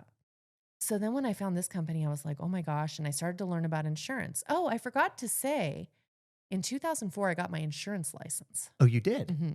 This was significantly before. This is while I was bartending. Oh. This was way before my son was born. Yeah, just like on a whim? Or? They used to have a class in Spokane, Washington, where you could go and get all of your licenses. So you'd be personal lines, commercial, and you could do annuities and different investments within insurance, like certain parts of it. Right. And so it was like a 2.5-week class. You paid a set amount of money, and then you just had to show up, do the work, and pass the tests. Yeah. And we all passed. There was like 15 or 20 in my class. Brilliant. We all took it. Everyone passed. The teacher was great. It doesn't exist anymore. Oh, that's now too bad. people study online and have a hard time passing in. Yeah. And they take it. It takes a lot longer. Yes. So anyway, that license that I got, I knew I didn't want to sell insurance. So after I got my license, I was like, oh, I just don't think this is it for me. Right. I don't regret having my license. No. Right. It's That's great. fantastic. Yep. I actually remember the day I threw it in the trash because I was just going to always keep it active. Oh, yeah. My license. Yeah. I guess that's why it matters to me so much when I remember putting it in the recycle bin. Right. Because it's like, nope. Nope. I know. Not I am renewing. so sure Right. that I am never going to do this. Yeah. But now But it's good that I you have the am. knowledge Oh, of it. Yeah. Because that's exactly what I'm doing. I'm helping people navigate their insurance. I'm helping them understand which is a nightmare. the value and how to maximize the use of their insurance when they need it. Right. How to make sure they're properly insured. And, not that I even see their policies ever. Right. But I say, is it RCV? Is it ACV? Yep. Do you have loss of use coverage? What is it going to look like if something goes wrong in your life? Right. Well, and your two most important external partners are going to be insurance agents. Yep. And it's going to be the people that come. It could be the plumber. It's going to be the property manager. Yeah. Any of those. Yeah. Yeah. And so you get to speak all those languages because of your life experience with dad and with getting that insurance license. Yeah. So it's all, it kind of just makes me think like everything happens for a reason. It always does. And in the right time. Yeah. Yeah. That's so how long have you been with Service Master?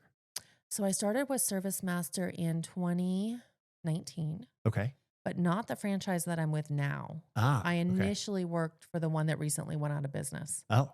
So they sold and then the new owner went bankrupt. But I work for Fred Anderson. I work for Service Master by Compass. Yep. And I've been with them since 2001. Cool. So it was very beginning. Yeah. It was like January 2021. That's so cool. So that was like right when COVID hit. So was it 2020 or 2021? 2020. Okay. So I actually went on a trip to California for a month at the time and I was getting jobs. Oh. I had jobs coming in already from my previous job. Yeah. They were still calling me on my cell phone number. Yeah. And so I was giving work, and I think some of these jobs are pretty big. Like sometimes they take a few years. Yeah. Oh yeah. To get paid on, but, so it must've been 2020. That's amazing. Because I was thinking I'm in my 5th year. Yeah. Well, there you go. Yeah. So my breakup happened at the same time, roughly, that I lost my job. Oh, okay. Yeah. Oh, you were going through. And then COVID hit. Holy smokes. So there was just a lot of things going awry. Yeah. Well, and isn't that funny too? When it feels like the whole world is stacked against you and you push through. It was really amazing though, because when the breakup happened, it was March 19th. I think. Okay. And COVID hit, like the DMV shut down on the 24th. Yeah. Like everything was shut down. I was grateful because I'm a non-essential worker. Like I'm an essential worker. Right. So it doesn't matter. Like I'm still working. Did you have to carry full-time. the little card? No, because what ended up happening is I ended up getting to do part-time. Oh, brilliant. So I was essential, but I still got to do part-time. Yeah. Which I needed that extra time in bed to be completely depressed, Yeah. I like to really, if I'm sad or I'm depressed, like I like to get all the way in it. Yeah. Process it. Like I want to do it. Yeah. And I want to think about it too much and I want to feel it too much and I want to watch sad movies so I can cry about it, but not be completely selfish crying for myself. I love it. I just want to get through it. Yeah. So for a good solid 3 years. Oh, yeah. I worked on it, but it was the worst those first 3 months. Oh, I'm sure. Yeah. Well, and at that point, take it, you two were living together? Oh yeah, we lived together. Yeah. And our kids lived together. And, all the things. So having to separate all that out, find a new place to live. It's the beginning of COVID. There's a lot of chaos. And it didn't happen the way you would think. No. Didn't happen a normal way. What does that mean? I don't know. Yeah. Well, and so then how long, and I take it that was a longer term relationship? Yes. So yeah, kind of hard to, well, and especially when you've got the kids mingled and everything else. Yeah, that gets messy real fast. So he actually had stage 5 kidney failure. Oh. So I was his dialysis nurse. Oh. In-home dialysis. On top of everything else that you do. Yeah. Yeah. Yeah. Well, I guess he had to find a new dialysis nurse. Not my monkey. Not your circus. Yeah, not my circus. Not your monkeys. Not my monkeys. Oh gosh, that's madness. Mm-hmm. But the last 5 years, then it sounds like have been awesome. Really good. That transition, you've got God just provided me a home. Oh, very nice. Where I live now. Yeah. That is like every day I wake up and I'm like, this is just a huge hug. Oh, it's I amazing. love that. Like just where I live is medicine to my soul. Yeah. Well, are you here in Coeur d'Alene? Mm-hmm. Yeah. Yep. I always say this is the Garden of Eden. Oh, yeah. And then when you get the house on top of it, like, yeah, every day you wake up, it's a hug for sure. And you know, my family's just come through for me in every single way. I love that. I've had some challenges with my son. Yeah. And part of it just, I think that boys, I think there's a part of them that is like, hey, I'm the boss of mom. Oh, yeah. Even though there's no truth to that. No. And it's just not factual. Yeah. In any way. But I think on a subliminal level, they're like the man of the home. They think in their imagination. Right. And I think that moms kind of in their subconscious, like in their subliminal, might kind of think some of the same lies. Oh, that's a good point. And, you know, it's hard for mom to be the mom and the dad. Oh, yeah. So yeah, you're really wearing not both hats. really strong at either. Like you're not going to be the most best nurturing, loving, sensitive, and soft mom. Because you're also having the way out. Exact time, you're like, walk it out. Yeah, for sure. Walk it out, you know? Yeah. And just being like, hey, you know, don't talk to me like that. Right. You know, where that would be the dad saying that. Oh, yeah. Well, and that's interesting because our oldest, him and I get along great. And we'll have disagreements and whatever, but I definitely have that dad energy of when I say that this is what we're doing, this is what we're doing. Mm-hmm. And he has a level of respect for that, where when mom lays down the law, oh my gosh. And then he pushes back and I'm like, dude, you're 14. You get to listen to your mom. So my son just turned 15. Okay. So the boys are probably in a very similar mental state. Yeah. Now, is he in middle school?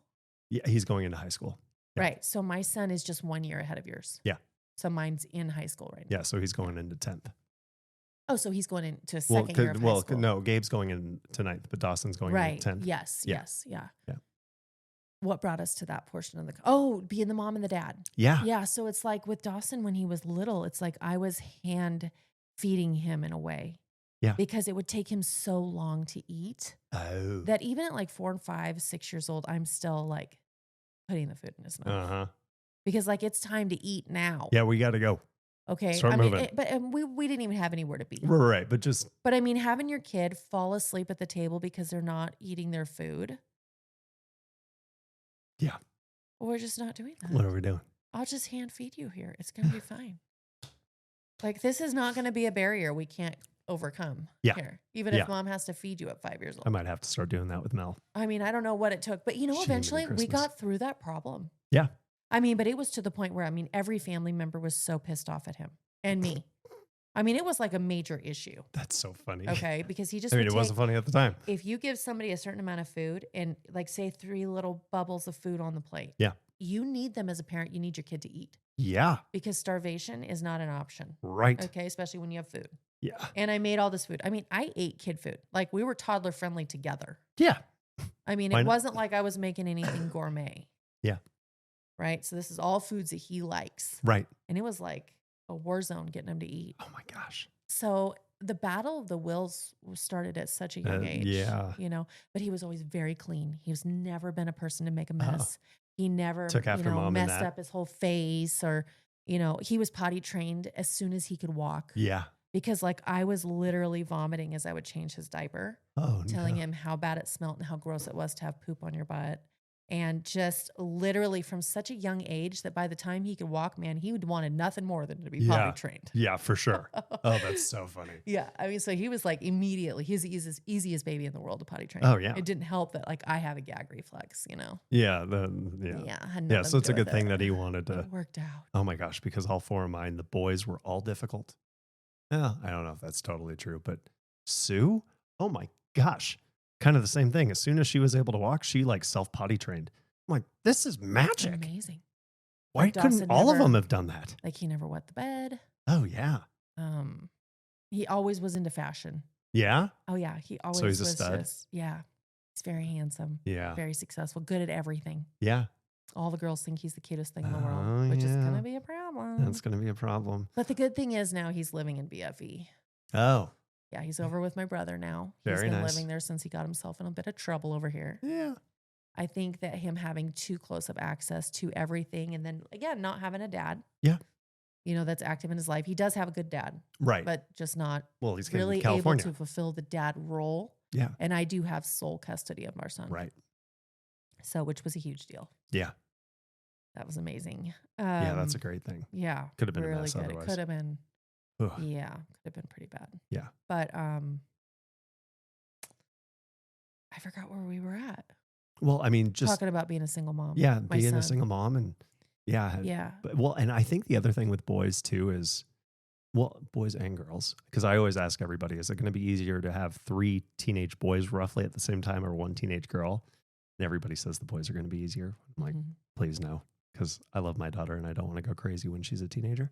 But there begins to be that separation, right? They're testing their independence. They going through puberty. So biology is dictating that they're supposed to start leaving the nest, right? In the way that our society works.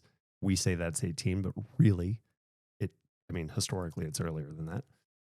And so you're fighting against nature and all the things and nurture, right? Because you are a single mom and that's a dual role. And and then boys can just be, any kid can be buttheads. Well, and I think being present for your kids is to me, I've always felt like I was very present. Yeah. Even when he was in high school, it's I'm driving him to school every day. I'm picking him up from school every day. Yeah. Trying to make sure that I'm doing all my administrative work and stuff from home. I did the camera thing. I have all door codes, security codes, full on security system so that I would be able to know if he left. Yeah. Know if he snuck out. Right. Be able to catch him on camera or anybody approaching the house. Things like that. So parenting as a single parent definitely looks different. Yeah. Oh, yeah. Than having a dual parent home. Yeah. And, but yeah, him living out with my brother, oh my gosh, he's doing so well. Is he? Him and my brother are 2 peas in a pod. I love that. They're both so mechanically minded. They can do anything. My brother got my son his boating license. Oh, cool. So my son at 15 can legally go boating on his own. Oh, look at that. Launch the boat. He's amazing at backing up a trailer. Oh, yeah. He can fix anything. That's so cool. Oh, it's incredibly impressive. Yeah. Well, and those are going to serve him for forever. Forever. Yeah. And I don't, when he was born, I just remember thinking there was only one priority that I had for my kid. Which was? That he would be completely confident in his identity. Whatever that identity is. Because I think if you're confident in your identity, you can do anything. Anything. Yeah. Well, because think about that. The opposite of that, where you are just continuously doubting yourself. Confused. If you can't conquer yourself, good luck conquering anything. Because you're constantly wondering and second guessing yourself on every single move, every thought, every outfit that you wear, the time you brush your teeth. It doesn't matter what it is. No, it's all like that. It's all, everything. Oof. That's some really good foresight. How do you think you came up? Being the oldest of 12 kids. Yeah, that'll do it. Yeah. Yeah, parenting is a trip. And it never goes the way that you expect. Because has it gone the way that you expect? No, and I'll be the first to admit, without a whole lot of shame, that I've never really enjoyed being a parent. Really? No. Yeah. It's very hard. Yeah. It is completely thankless. Oh, yeah. But there's the other side of it. Which is? 10% of the time, my son is thankful. Yeah. He expresses love. Yep. In a way that I feel it. Oh, yeah. That's a good way to say that. And I think to myself, he's going to turn out so good. Yeah. I'm just for sure. so proud. Then there's the other 90% of the time that's kind of split up into other ways. It's apprehensive. Yeah. Nervous. Very concerned. And not optimistic. Yeah. I mean, or, just like trying to figure out like what in the actual F is going on. And, I'll look at my friends sometime and say, I was getting called from the school to have to pick him up like twice a week sometimes. Yep. Sometimes twice a day. Yep. Okay. It just was not smooth sailing. Right. And I just remember thinking, dude, this parenting thing is for the birds. Okay. That's why they make babies cute. Oh, for sure. It's a trap. That's why they're tiny. It's a trap. Yeah. Yeah. Because if they came in as teenagers. No, nobody would want one. No. Our homeless population would be through the roof. Would be through the roof. Oh, it's so true. Well, and like the thankless piece, Mel is awesome, but she's getting to that point where 4 years old, right? They say terrible twos. It's really the terrible threes. And then she's getting this independent. And I actually really like the 4-year-old range because they are independent enough and express themselves well enough that you've got this little mini person, but they still live in an enchanted reality, right? They haven't gone to public school yet. They're still playing with toys. They're still somewhat dependent on you. So there's like this really cool equilibrium at 4, but then you do get, excuse me, got to clear that out. Get them into public school. They get exposed to other kids, other ways of thinking. They start pushing back against you. There's little like glimpses throughout parenthood of, oh yeah, this is fun. It could be a really good Christmas. You're like, oh yeah, there's still some magic in this whole parent thing. Or you go on a good trip, or it's a great day. But then there's so many of those other days where you're like, we're not going to make it. They're not going to make it. I'm not going to make it. Nobody's getting out of this alive. And that reminds me too, like, I know exactly what you're talking about. I took my son to St. Croix Virgin Islands for a friend's wedding. Oh, cool. Okay. When he was like somewhere between 3 and 5. Yep. I cannot remember the exact. But I've seen the pictures, and I just will never forget this day. We're laying in an Airbnb had just kind of become a thing recently at the time. Yeah. And we're in our Airbnb, and we're like really right next to the pool. Yeah. And the sun had come up, it's streaming in the windows, and I'm like, not really wanting to get up, but I could tell my son was awake. And he goes, Mom. He rolls over and he goes, can we just sleep in? And I'm like, yes, we can. Yeah, we absolutely can. We absolutely can. And he's just so good at vacationing from such a young age, just like really taking it in. And I am, I've just had a lot of traveling under my belt. Yeah. And it's just something I'm good at. Yeah. I like to make sure I know that I make friends day one with one place. And I say, listen, you're going to see me every day around this time. Yeah. If you don't see me at this time, something is up. You need to be concerned. Right. Something's happened to me. Yeah. Because I will be here at this time. Da-da-da. It's a really good safety mechanism. And so that's something I've taught my son early on too. Because, we've gone to some sketch places, which are the best, really. Oh, they really are. And I just love to do just the normal shit. Like, I don't like to go I like to backpack. Like when I went to Europe, I backpacked through Europe. Cool. Stayed in hostels. Oh yeah. Okay, so let's stick on that because you've mentioned this a couple times, and now I'm really curious. What was that like? What was backpacking Europe like? When did you do that? Where else have you been? What has your extensive travel been? Yeah, so I've traveled a lot. All of it, most of it in my 20s and 30s. Okay. I'm in my 40s now, and I've done a little traveling. I'm in my, did I say I'm in my 30s now? I'm in my 40s. I can't count. Yeah. Anyway, so I've been to like Italy, Germany, Holland, the Netherlands. Did I say Germany, Italy? I've been to France.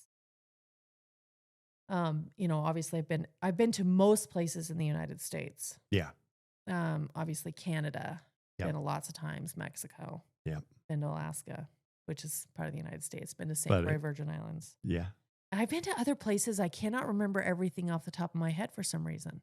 Well, that list in and of itself sounds. But it's more. But it's more a vibe. Sometimes it doesn't really matter where you go. Yeah. It's how you do it.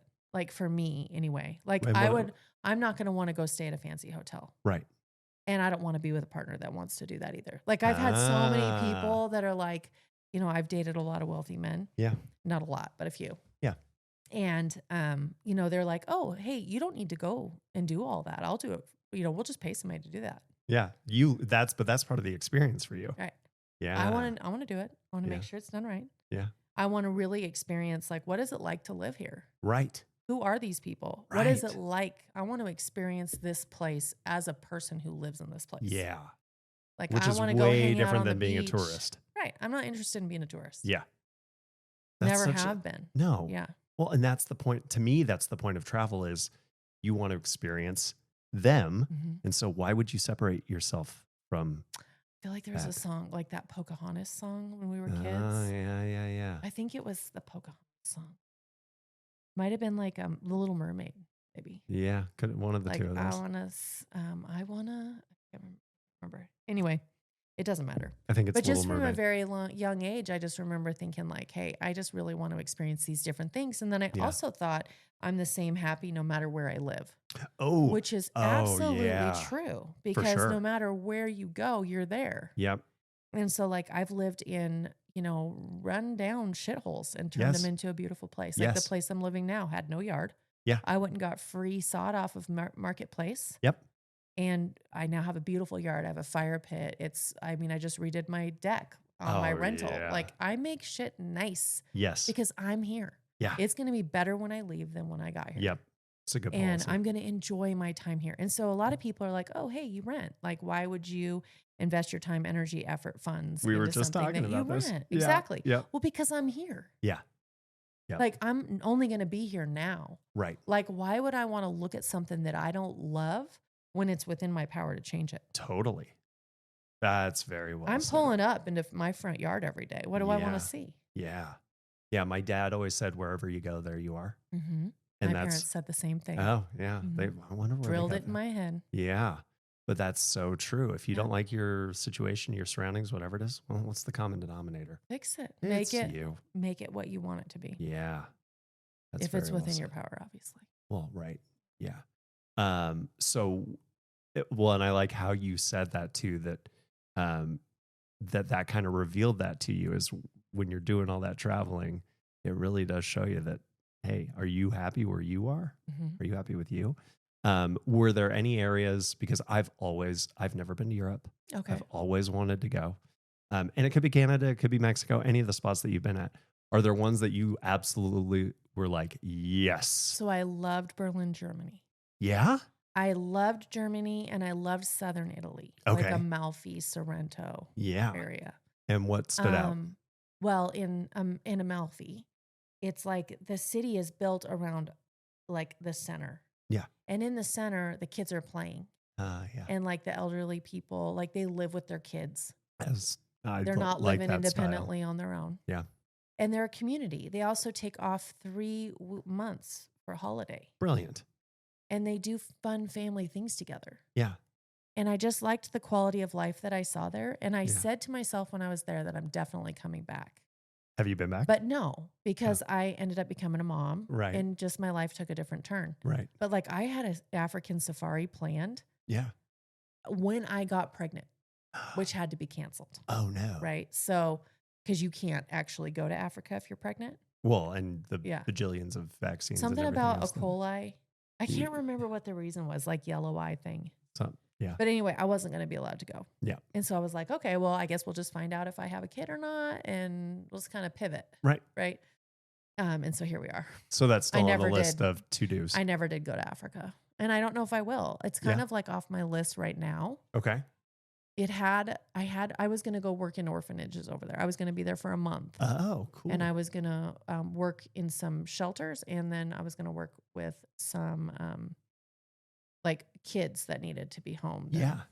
And just be there and help and volunteer and love on people and read books. And that would have been a blast. Yeah. I might still do that one day. Yeah. There's so many. That's the one. Not only does everything happen when it's supposed to, but I also love the randomness of, okay, I thought I was going to go do this thing. It doesn't quite pan out. Oh no. But then there's a completely other adventure around the corner that you have no idea about. Absolutely. Yeah. And that's what every day looks like. Yeah. Yeah. That's what I want it to look like. Yeah. Yeah. The other thing, so what I loved about Germany so much is like that they never sleep. Oh. So do you remember? Okay, so I got to walk the Berlin Wall. Yeah. How was that? Amazing. Yeah, I'm sure. It's amazing. I have tons of pictures of it. Oh, yeah. And I got to learn all about, like the east and the west or north and the south. East and west. Yeah, east and west. Yeah. So and I got to talk to a bunch of locals, spent a lot of time doing that. Yeah. And they were telling me the stories about how, when the wall was built, like there was family that was split up. Yes. In that. Okay, there was a lot of turmoil that happened. And it was all their inner corruption. Like they're the ones who did it, right? And but when the wall came down, because these other people over here on this side had nothing. Yep. And these people had everything. Yep. And it's family. It's like aunts and uncles, kids, parents, brothers, sisters, Right. And so when they came over and they had nothing, they have to go somewhere. Right. So these people over here were like, oh, wow, we're being raided. It's kind of like a husband and wife when the husband works out of town and then all of a sudden he's home for one day out of the week. Or he's home for a month after being gone a year. It's like, wait a minute. Yeah. They start getting real territorial over here, right? For sure. So that's kind of what it was like. They got real territorial over here. Yeah. And so then there was the squatters' rights. So basically, when I was there, this was in 2007, 2006. Okay. Yeah. So we're a decade and a half, 2 decades removed from the wall coming down. Yeah. Yeah. Yep. And so when that happened, when I was there, they still had all the squatters. And so it's like you're coming into an environment, you're like, it's a bar on this side, it's an art gallery here, it's residential over here, and all these different things going on. And it's all because they still had all those squatter rights. Oh. So if you left a building abandoned even for 5 seconds, someone else could own it. That's wild. Like they now own it. Like you can dwell in the building with them. Yeah. But they it's have theirs. Equal ownership of that building. That's crazy. Mm-hmm. Super bizarre. Yeah. And then I went to Parliament, which is amazing. Oh, yeah. It was just an amazing experience. Oh, yeah. Yeah. Well, and those are the kind of exposure points that just, it feels like it feeds into my version of your philosophy of the, like you can't judge, right? Like you have no idea what somebody's complete story is. So how are you going to, you're a divorcee. Okay, well, that's enough information for me to decide. You have no freaking idea. And so when you go get exposed to, especially something like Berlin, like, oh man, okay, there's a different way to do life here. And that's another piece that I love about travel is I want to know how everybody does everything. Well, and it's just so neat too, because when you travel that way, like say you're staying in hostels. Yes. You're staying with other people from like, maybe they're from Argentina. They're from, and one of the places that we saw a lot of people from was Australia. Yeah, I was just going to say. The Australians, they get around. To travel. Yeah, they do. And then there was people from Greece and there's people from Dubai and there was people from everywhere. And so you're co-mingling and you're co-traveling, you're sharing these experiences together. I spent a lot of time in Rome. And so there's some great hostels there. And you really just get to experience not only the place that you're in, but the other people that you're doing it with. Yeah. And so you're getting to experience like how things are for them. Like when I was in Germany, you paid a little extra to get a piece of ice. Right. And they would pick it up and just the thing, and you would reuse the same glass every time. Yeah. People didn't change their clothes every day. Right. Because why would you? Why would you? I mean, did you work out? Right. Did you sweat in it? Dirty? Yeah. Like there's just different things. Yeah, for sure. That I took note of. Yeah. That's so cool. And some of them I've kept. Yeah. And then others you're like, yeah, I ain't doing that one. That was not for me. No. Yeah. So then what does the future hold for Sandra? I don't know. I definitely think, my son's tossed around the idea of us being roommates together. Oh, would you do that? I don't know. Because there's a part of me that thinks it would be really cool is if I help my son get his own place. Yeah. And then I rent a room in his house. Oh. So that he doesn't have to per se have another roommate. Yeah. But he's the primary tenant. Yeah. He's got a lot of responsibility that way. Oh, but then I can travel and go do what I want to do. Right. And still have a place. Yeah. So I'm kind of tossing that idea around. Yeah. That's cool. I kind of like that idea. Yeah. I would love to, I mean, there's just a lot of things I'd like to do. What? But What I are some of kind of them? want to do, well, I mean, I've always kind of fantasized about like moving to like Costa Rica or Mexico or Hawaii or someplace where it's like there's certain parts obviously that are more remote than others. Right. But like someplace warm, someplace near the ocean, Yep. where I could live in just like a small home, have Yeah. some chickens, Yeah. teach some lessons, and just be a hippie on the land. That sounds amazing. And just kind of like, I was like, maybe I'll learn to surf and then I'll start giving surfing lessons. Yeah. It's like, shit, dude, if I don't start learning how to surf before I turn 60, like I'm probably going to get hurt trying to learn, So, I mean, I don't know. But I'm just here. Like, I love doing what I do. right. I mean, there's also the possibility that like my boss might want to retire and he might let me be part owner, Yeah. or maybe if he, maybe there's other arrangements going on that I don't know about. Maybe I just start my own company. Yeah. Or maybe, I marry wealthy and, I don't have to work and then I can do whatever I want. And if that happened, Yeah. well, then I would just run around and fix up other people's yards. Oh, yeah. I mean, I would love to be voluntarily doing yard work for other people full time. That sounds amazing. Just take neighborhoods to a whole nother level. Yeah. Oh, yeah. Have a truck that I can throw away garbage. I can teach people what kinds of plants they have in their yard and what it's going to take and if they need to be moved. Help them keep their grass. Because there's just a lot of people don't know how to do stuff. And like, who's going to paint that park bench? Right. Like, there's a lot of neighborhoods that are ran down, not because they deserve to be ran down, but just because, like, who's taking the lead here? Right. Everybody's busy. Oh, yeah. Well, and I felt bad because I have been sick this last month. Oh, I know you have. I couldn't do for a couple of weeks, nothing. Yeah. And the couple of weeks leading up into Father's Day were the worst. Oh, no. And so our yard was getting a little long, and there's like a lot of projects that we got to get our tomatoes and everything else in the garden.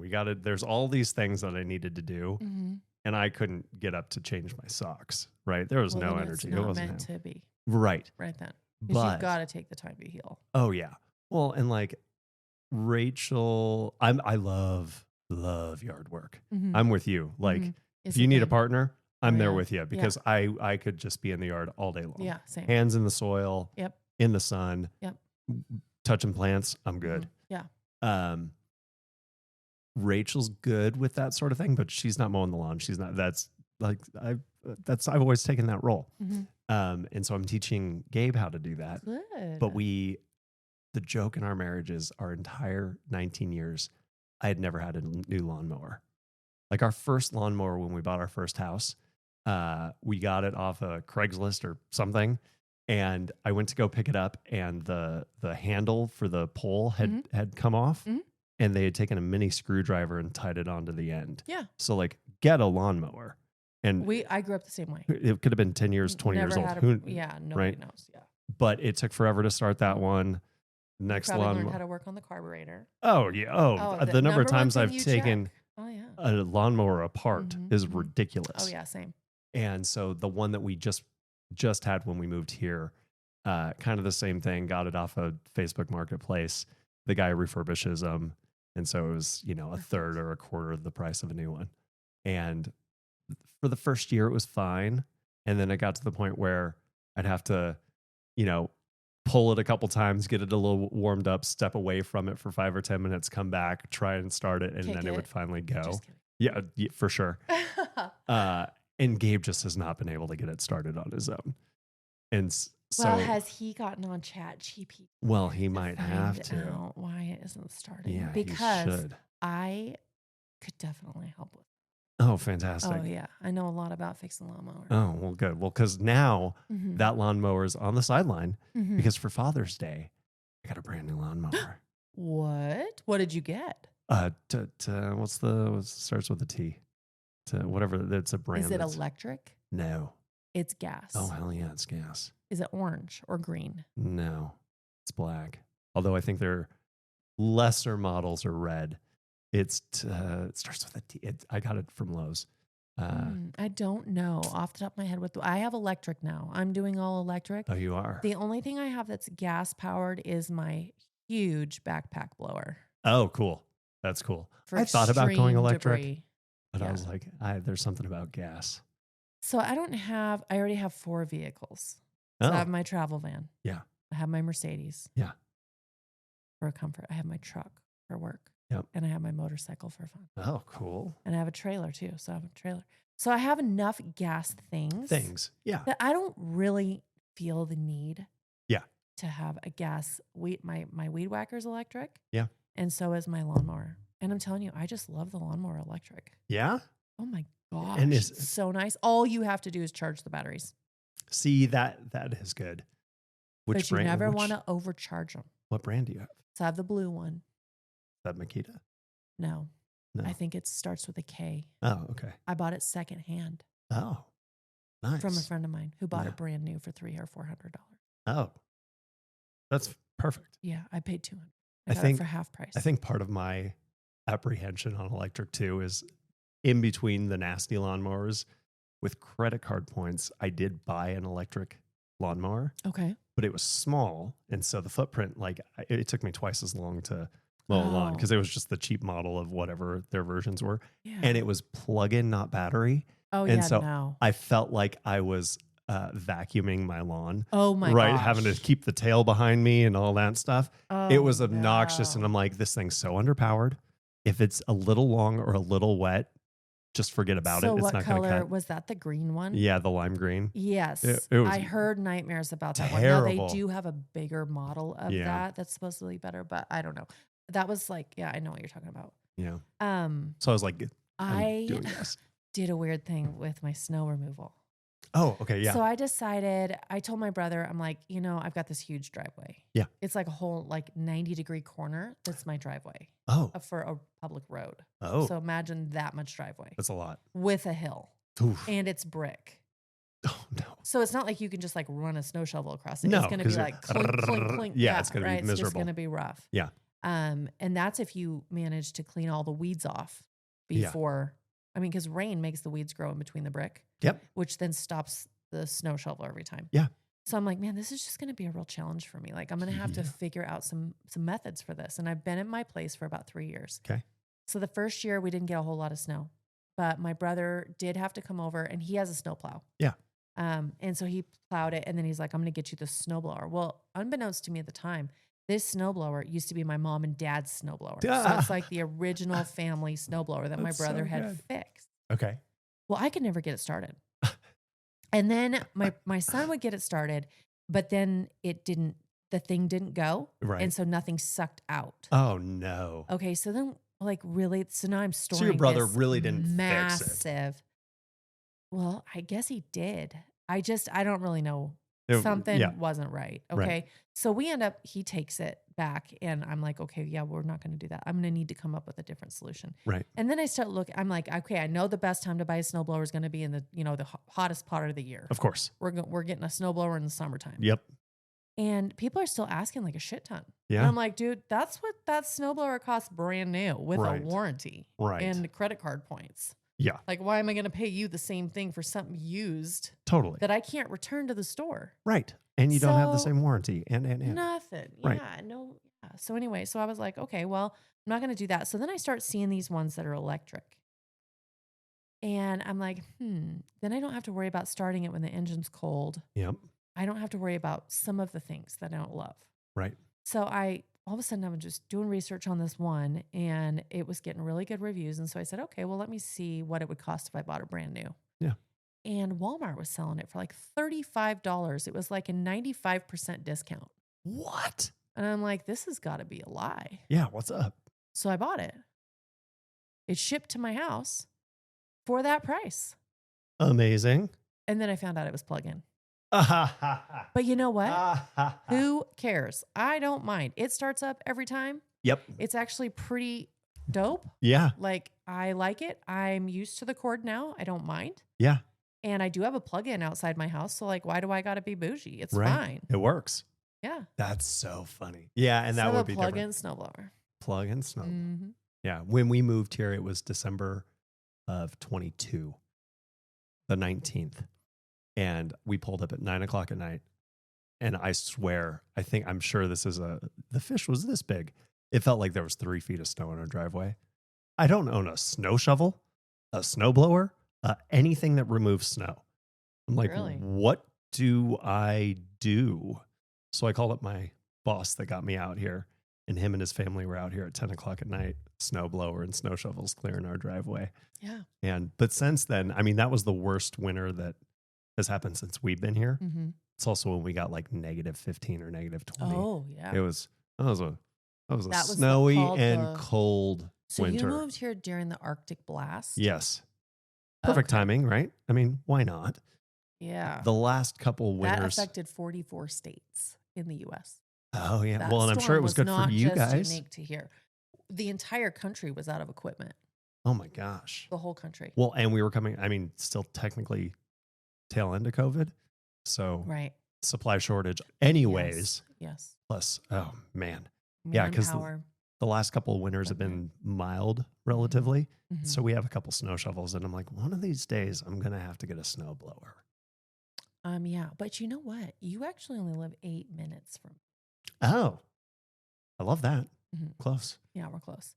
Sandra, I also need the really snow like, I really like neighbors helping neighbors kind of thing. Yeah, for sure. I really like people. And I've always told my friends too, I'm like, oh, hey, if we're going to get together, let's do something together. Like, do you need help with a project? Oh, that's fun. Because those are where you create memories. It's like, hey, let's get together and hang out. Is there something that you need help working on? Yeah. And like Steve Etman is a friend of mine, and him and his wife, and remember he played football. Yes. So he's a little bit hard of hearing. Oh. And I have a different pitch voice than his wife, Ashley. Yeah. And so one time we were working on his ice maker. Cool. And like he and I can work on the ice maker and do it just fine and get along doing it. Yep. Now, Ashley and him, they tried to work on the ice maker a couple times. Didn't work out. Yeah. So it's just kind of fun. Now you have those memories. Right. Right.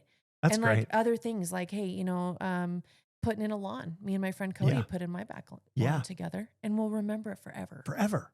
And you're serving each other. Like if you called, and you know what? That's where friendship, I feel like, really becomes a more than just acquaintances. Yeah. There was this girl, and I'll be friends with her forever. Her name's Mandy.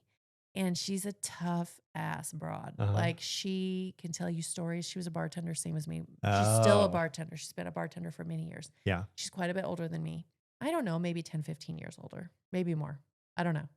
Yeah. It's hard to know how old people are. I know. And at some point you just don't ask. It doesn't really matter. Yeah. Doesn't matter. It's not going to change anything. So anyway, I went to her house for the first time, and I was so surprised because her home was so homey. Oh. And she had cats. Yeah. And she had roses everywhere. Cool. And I would have never. That pegged her as the cat rose lady. I thought I might be walking into something like else. You never know. Never know. Yeah. And it's just so interesting when you actually get to work with somebody and you get to see who they are and you get to see what they're chill about and you get to see what they're able to do. And, reciprocal friendship. Like, hey, I'd be happy to come over and snow blow your yard. I mean, you're not doing it for money. You're doing it just for friendship and for trade. It's like, hey, if I'm sick and somebody brings me soup, it's like, I'm not expecting to do something for that. It's just like, I really like that kind of way of doing things. Yes. And I love friendships like that. And I think like, if you're new in an area and you're like, hey, I really probably better get myself a snowblower. I mean, talk to your friends who have snowblowers, dude. Like, I ran out of driveways to snowblow. Like, I mean, you get a snowblower and it's like, you don't get to use it but 2-3 times a year. Right. Totally.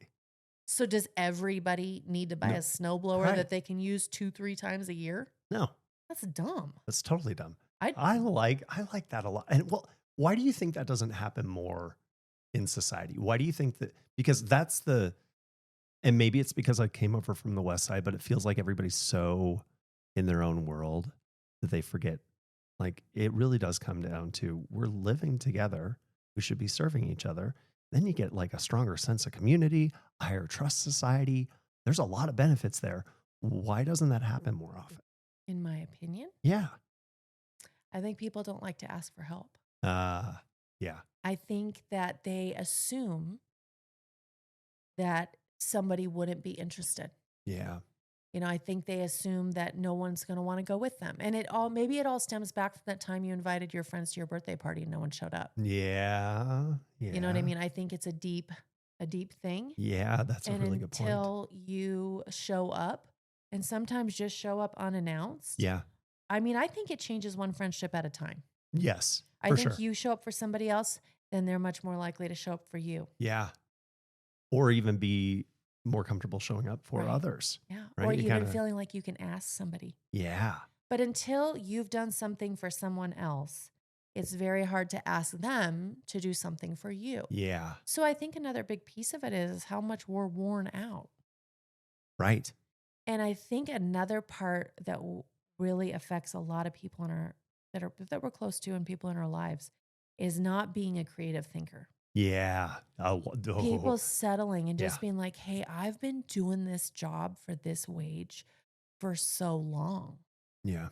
And I just it's like you keep doing the same thing, but it's like, dude, you are qualified now to elevate. Yeah.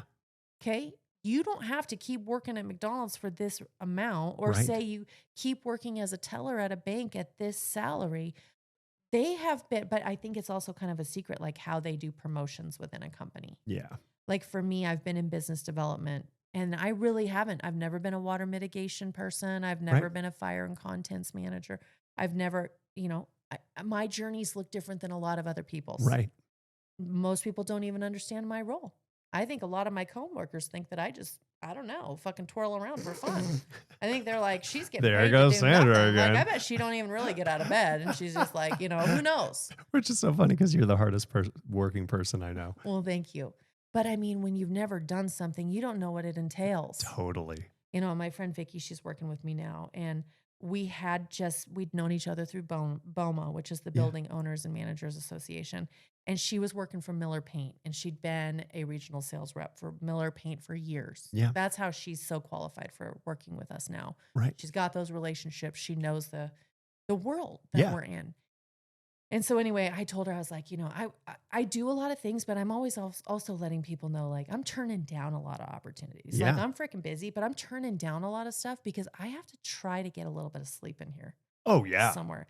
And I like my downtime. I like to sit down and play a stupid game on my phone. And sometimes I think it's going to be like an hour and it ends up being like 5 minutes before I'm like, oh my God, I can't stay awake. Yeah. But I want that 5 minutes. Yeah, for sure. And I am not going to be staying up till 1 o'clock to, shoot the shit with you over at the Iron Horse. Like, I am not. That doesn't work anymore. I don't have the interest. Nope. I'm going to be the first to leave. Yeah. But I'm also going to be the first to wake up in the morning. Yeah. I am going to be up, enjoying my time in the morning. So you took after dad more than mom on night owl versus I'm both. early bird? I mean, I'm usually in bed by say midnight. Okay. I'm usually in bed asleep somewhere between 11 and midnight, but it could be as late as, 12:31. But I like that downtime. Yeah. I like my mom, but I also love the mornings. Yes. I love the birds. I'm really into birds. I'm really into flowers. I'm really into getting my lawn watered before the sun gets hot. There's magic in the world before everybody's awake. Mm-hmm. And so, what time does the sun come up? 5-ish? Mm-hmm. I'm almost always up with the sun. Me too. And I don't actually have curtains on my windows. And so when I have like disco balls in my bedroom. Cool. So the first thing, because my house is kind of facing, so the sun rises in the east. Yeah. So, I got this thing. So when the sun comes up, it's hitting this crystal ball right here. Oh, cool. And then it comes up. And so when I wake up in the morning, my entire loft bedroom is full of rainbows and like little crystal You are things. Getting a hug every morning. Oh my gosh. It's so amazing. Cool. I'm waking up to magic every day. Yeah, you are. Yeah. What a good setup. Oh my God. God is good to me. Yeah. Like I just wake up. I'm just like in the right place. Well, and I love that too, because you do need the downtime then, because you're waking up to magic and you're getting that time. So that's almost downtime, right? It is. It's rejuvenating time. It's absolutely. It's setup time. And even though some people think that I'm super social, right? Yeah. I'm not really. No? Like I love people. Yeah. I absolutely love them. I adore them. I appreciate them. Yeah. I see people differently than I think a lot of other people see people. Like, I don't know how other people do, but like for me, like I see, I like to see people for who they are, right? Yeah. And Oh, I yeah. just like to enjoy who they are. Yeah. And I really do like that, but it does wear me out. Really? Okay. Okay. It takes a lot out of me. Yeah. Like there are times, and I've told my boss this, because he's also similar to me. And I think in some studies, and I don't really know what you'd call it. I guess I'm a sanguine, Oh, okay. from the personality tree, Yeah, sure. but I don't know. Yeah. There's so many books. There There's so and so many many different ways of, systems and yeah, I don't ways know. of I'm a 7. Yeah, I don't even know what that means. I'm a this, I'm a that. Yeah, Yeah, there's but I do need my downtime to fill up. Like I could literally spend all day Saturday and all day Sunday by myself and be completely content, not speaking to a single soul. really. That's interesting. And I'll be up working all day, doing my thing. Yeah. I will never run out of plants that need to be repotted or soil that needs to be refreshed. I'll go on a motorcycle ride by myself. Yeah. I'll clean my garage, paint my garage. Yeah. I'll just do whatever. I Well, have see, no and trouble spending time alone. I love that too, because it almost feels like sometimes when people really need the social aspect, it's because they can't be alone because they don't enjoy being alone by themselves, right? They get too in their head, they get whatever. But It's like I need it. yeah, you need, well, I need and that's it. very telling about who you are because, I mean, to the core of it, that means that you like who you are because you want to spend time by yourself. Well, I think it's mostly because my mom and dad just like, they started it. Yeah. Yeah. Yeah. And I think when parents like their kids, I think it makes a pretty profound impact. My mom used to always tell me that I was amazing. Oh, that's really good. Yeah. Yeah, that's a good reminder. She still says it. Yeah? Oh, that's so sweet. You're just amazing. You've Oh, always so been good. amazing. Yes, I'm amazing. Yeah. I guess I'm really amazing. Yeah. Well, and I love that she continues to reinforce it. Yeah. Because we really do need that in the first little bit of our lives, right? Because we get everything from our surroundings. Yeah. We are downloading our surroundings to figure out how to do the world. And so if you are repeatedly being told by your caregiver, you're amazing, that's just truth. You're amazing. You're amazing. Yeah. Yeah. I worry about my son sometimes because that hasn't been his experience. I mean, it doesn't matter how amazing that your mom thinks you are. Right. If everybody at school thinks you suck or this or that and the other thing. So I think it also helps to be homeschooled.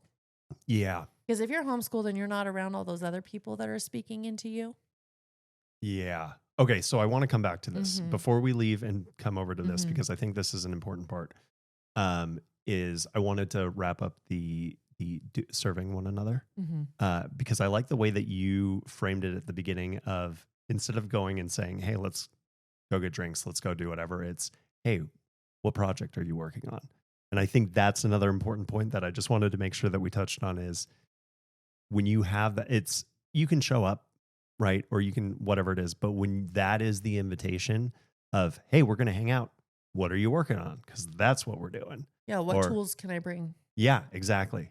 We're painting. Awesome. Right. Yeah. And so that almost takes that barrier down of, well, I can't ask for help. No, I asked you what we're doing. Right. And so it's a softer, it's an easier invitation to accept. So I think that's a really cool tool that I hadn't really, I should have thought of that before, but that's a great way of doing it. Well, now that you're here living in this home away from home. Yeah. I mean, I saw some neighbors out here across from you that were doing outdoor painting projects on furniture. Yeah. I think they're furniture flippers. Oh, yeah. Oh, well, my son just did it with his buddy behind us. But do you know if they're furniture flippers? I don't know. I think they are. Yeah, they must be. Yeah, it's a husband and wife out there on the afternoon of a Friday. Yeah. Well, Looks and I like they're know flipping furniture. Just around the corner, there's a house that every week is doing yard sale stuff. Ew. I know. Could you imagine running that thing every day? No, but I did go to a yard sale this year. I usually try to hit up one a year. Oh. Just for the sake of it? Usually somebody manipulates me into it. Yeah. I just don't like going and looking through junk. Yeah. Also, I don't like rejecting other people's stuff that at some point was valuable to them. Yeah. That feels, I get that one. So if I'm going to go garage selling, I went with my brother and his wife. Yep. And they do the Dave Ramsey thing. Okay. I mean, they've been on Dave Ramsey. Right. Okay. It's my brother who works in banking. Oh, finance. cool. Yeah. Very cool. Yeah. They are so fiscally responsible. It's ridiculous. Uh-huh. They flip things that they buy at yard sales. So they'll buy, and for whatever reason, because of the stage that they're at in their life, they see that they can make a good ROI on outdoor toys for kids, like slides, castles, things like this. They're making just a bunch of money on it. Brilliant. And so I told them, I was like, yeah, I guess I'll go garage selling, because they have 2 little kids, that are under 3. My niece is turning 3 tomorrow. Oh, very cool. So if my sister-in-law Heather wants to go garage selling and my brother Toby has to work, because he has to work every 3rd Saturday. She's trucking around these 2 kids. It's hey, do you want to go garage selling with me on Saturday? Now, I know that she doesn't really care if I want to go garage selling. Right. She needs some help. Yeah. Yeah. And my nieces are awesome. Yeah. So then what do? I'm like, oh shit, I'm going to have to go garage selling. What do I need? Right. So I tell my brother, I'm like, I need 2 things. Yep. I need a sander, because I was going to redo my deck. So he ended up loaning me one. That project I did see, that looked amazing, by the way. It turned out so good. I still have to do one more coat of stain. Oh, fun. And so then there was one other thing that I needed that I ended up not finding. But I did find a box of crystal. And I love to implement crystal into my plant life. Oh, yeah. So I take real crystal and I use those as my pot liners. So Brilliant. I put the liners in the plants, and then I'll usually use pea gravel or some kind of decorative rock. Yeah. And I'll put those in the crystal dishes and then put the plants on top of that. Brilliant. Oh, I just have so much fun with that. And then you know how they have the drip pan? Yeah. I don't use the plastic flimsy drip pans. No. Oh, hell no. It's going to be crystal. Oh. And it's going to be the best and the most gorgeous. Fancy. Yeah. So I like that. I get bougie. Yeah. Yeah. Well, now I feel like I need to come over and see. Yeah. Oh gosh, you'd love my house. It's so amazing. It's all vaulted ceilings, skylights. Oh my gosh. It's just a play on lighting everywhere. Sounds heavenly. And I take a long time to decorate, because I want to make sure that my house looks like the way I want it to from every single angle that your eyes can go. Yeah. So it takes me a long time. You're very thoughtful about it. Thank you. I have a whole vision. Yeah. Making a house a home is probably one of the things I'm the best at of all the things I've ever been good at. Oh. It's definitely a passion project. Yeah, that's cool. Mm-hmm. Well, and I like then how, right, of all the different paths that you could potentially take, I kind of like that idea of going around and helping people with their yards, because that's taking that and applying it in that way. That's really cool. Well, and everybody loves coming home to a house that feels like their home. Oh, yeah. And sometimes you just don't have the time. And another thing I've learned over the years, too, is that people just don't know how. Oh, yeah. They have no idea. So he's passed away since. But when I was younger, I met this kid. He worked in the kitchen at one of my first jobs. And his mom had been 14 when he was born. Oh, wow.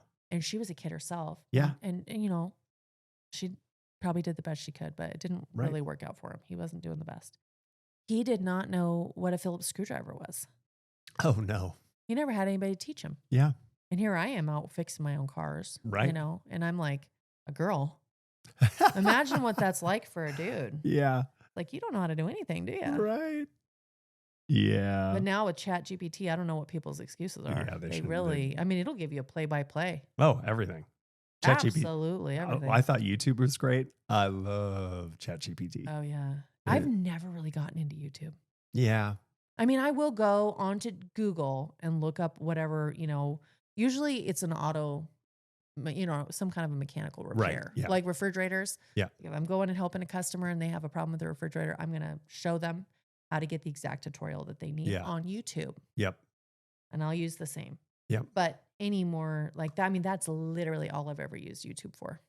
Yep. I've used it on both my dryer and my washer and changing my brakes. Yeah. Maybe a couple other things like that. But because you can get a video. And I don't think I like the visual. ChatGPT is showing videos, but it'll give you the list step by step. And in conjunction with a video would be great. Well, yeah, it's coming. No, I'm saying you could do both. Well, yeah, you could definitely do both, but ChatGPT one of these days will be able to.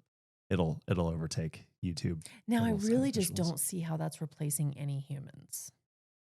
Because one of the things that I see is that the internet has not been being monitored for a long time. Right. So like since the beginning of quote unquote the internet, I mean, nowadays, I mean, how many sources do you have to get A ton. to find the truth? A ton. I mean, because there's and so many then lies do on you there. even get to the truth? Right. So I really feel like that's more to me where ChatGPT is coming in. Yeah. Because like I don't go to Google now and ask questions. I just No. go straight to ChatGPT. Yeah.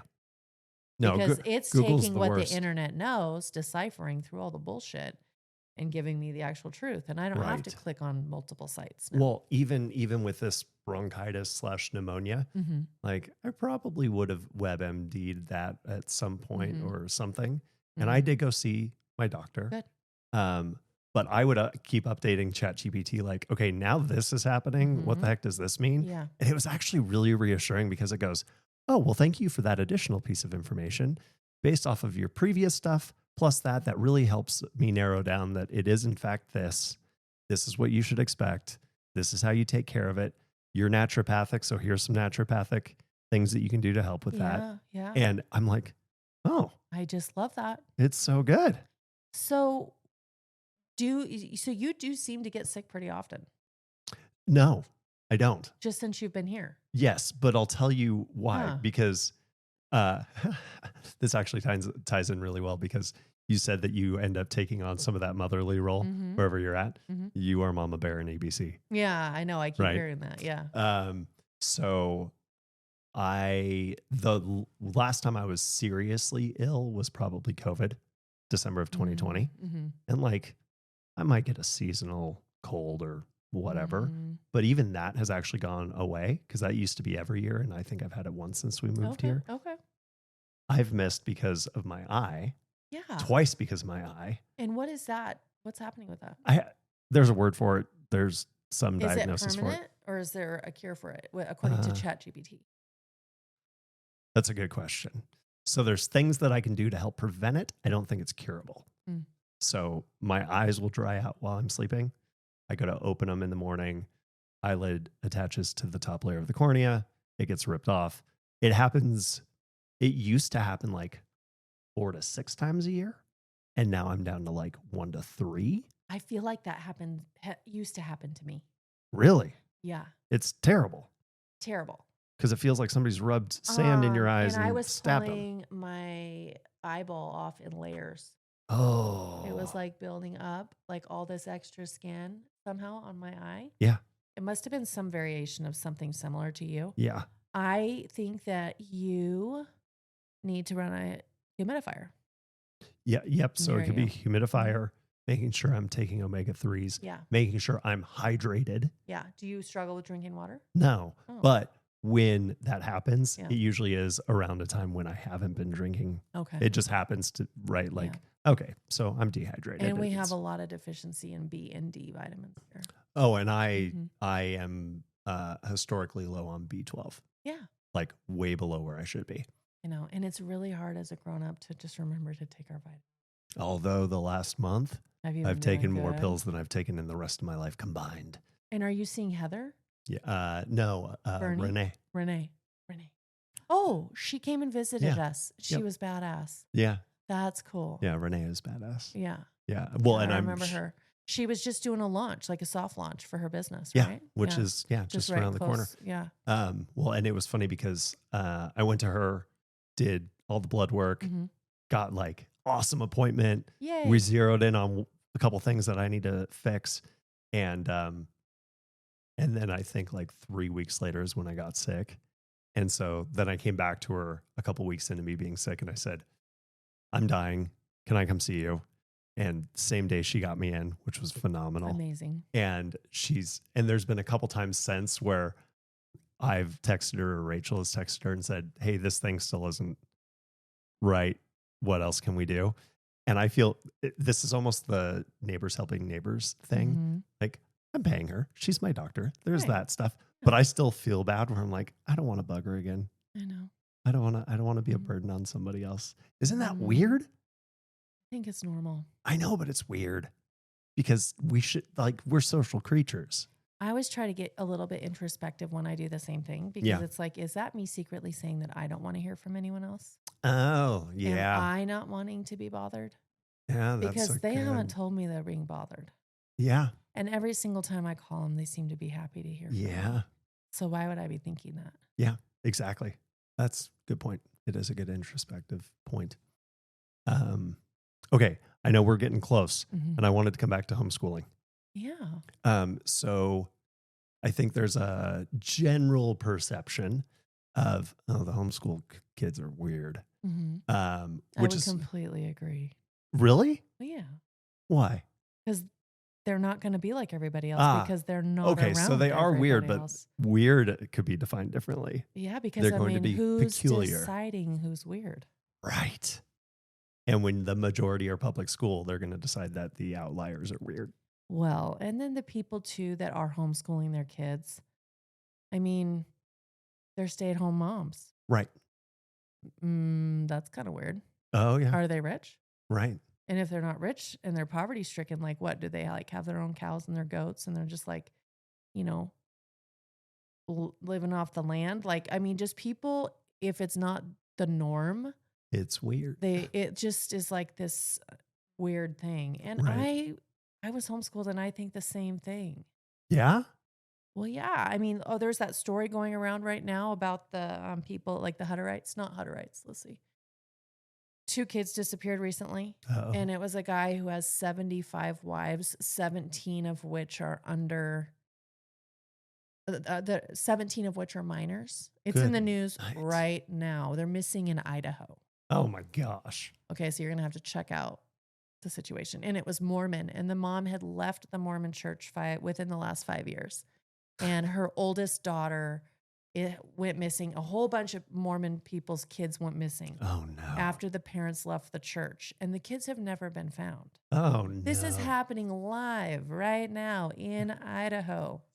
Please tell me it's like southern Idaho. I don't know where it is. It's somewhere here. Okay. I was afraid to ask because I don't want it to set off the algorithm, so they just keep showing me this story because I don't really want to know too much. Yeah. But I am curious. Yeah. Yeah. So I don't love it that it's in Idaho. Yeah, no, me neither. Especially since I don't know anybody that has 75 wives. No, that seems like a lot of work. So there are a lot of people like, I hated being homeschooled. Really? Mm-hmm. Because you wanted? When I was homeschooled, I hated being homeschooled. Yeah. Because I wanted to be hanging out with kids my age. Yeah. I was always into fashion, same as my son. I wanted to have those life experiences. And honestly, it was kind of hard being the oldest of 12 kids. Like I had laundry. Yeah. My mom said that I'm the only one of all her kids that ever graduated from laundry duty. So, I mean, there's a lot of people who bitch and whine about laundry, right? Yep. But I don't think very many people had as many reasons to bitch about laundry as I did. Yeah. Yeah, because you were doing your siblings and everything. You're the oldest, so you get all the more advanced chores the whole household. Before everybody else. Right. Oh, and we use cloth diapers. Oh, no. No wonder you have a gag reflex. Yeah. Yeah. And we made all of our own stuff. So how many outfits do you think, we wore? Not a lot. No, we wore a lot of outfits. Oh, you did? Gardening, cooking. You're getting trashed everywhere you go. Yeah, that's a good point. A lot of dirty clothes. That is a lot of clothes. Yeah. So anyway, dishes and laundry and, all those things. You just never get away from it. No. I always used to think like, man, like all these other kids, they just get to leave. Yeah. And be gone most of the day. Yeah. I never mom got gets to leave. take care of all that stuff. Yeah. I never left. No, all of your stuff is co-mingled. So I thought it was really shitty. Yeah. I really didn't like it. Yeah. And it wasn't until I became a grown-up and I realized that I was not being limited on a core level. I was not limited by all the other things I see people being limited by. Yep. And they're being limited by their own agreements. Yes. Their own things that they maybe heard from some other 11-year-old, for sure, 20 years ago or whatever. Right. And it's like, I don't have that. No. My mom and dad told me I was amazing. Right. No one else was speaking into my life. Right. No one else was telling me nothing. Right. That's a really good point. Well, and that's it's both a pro and con of being homeschooled. right? Is you don't have the outside influences, which is fantastic because you can have positivity spoken in. You can, it gets, at the same time, it can almost become echo chamberish, where because you aren't exposed to a lot of things, it's a very narrow viewpoint. We did all get the opportunity to work for my dad's company. Ah, that's cool. So when we first started off, we'd make like, I don't know if it was 50 cents or $1. Yeah. To go to work with dad. Yeah. So we got paid to go to work with dad. Yeah. And we got paid by the hour. Perfect. We had to have our schoolwork done and our chores. Yeah. Oh, yeah. Okay.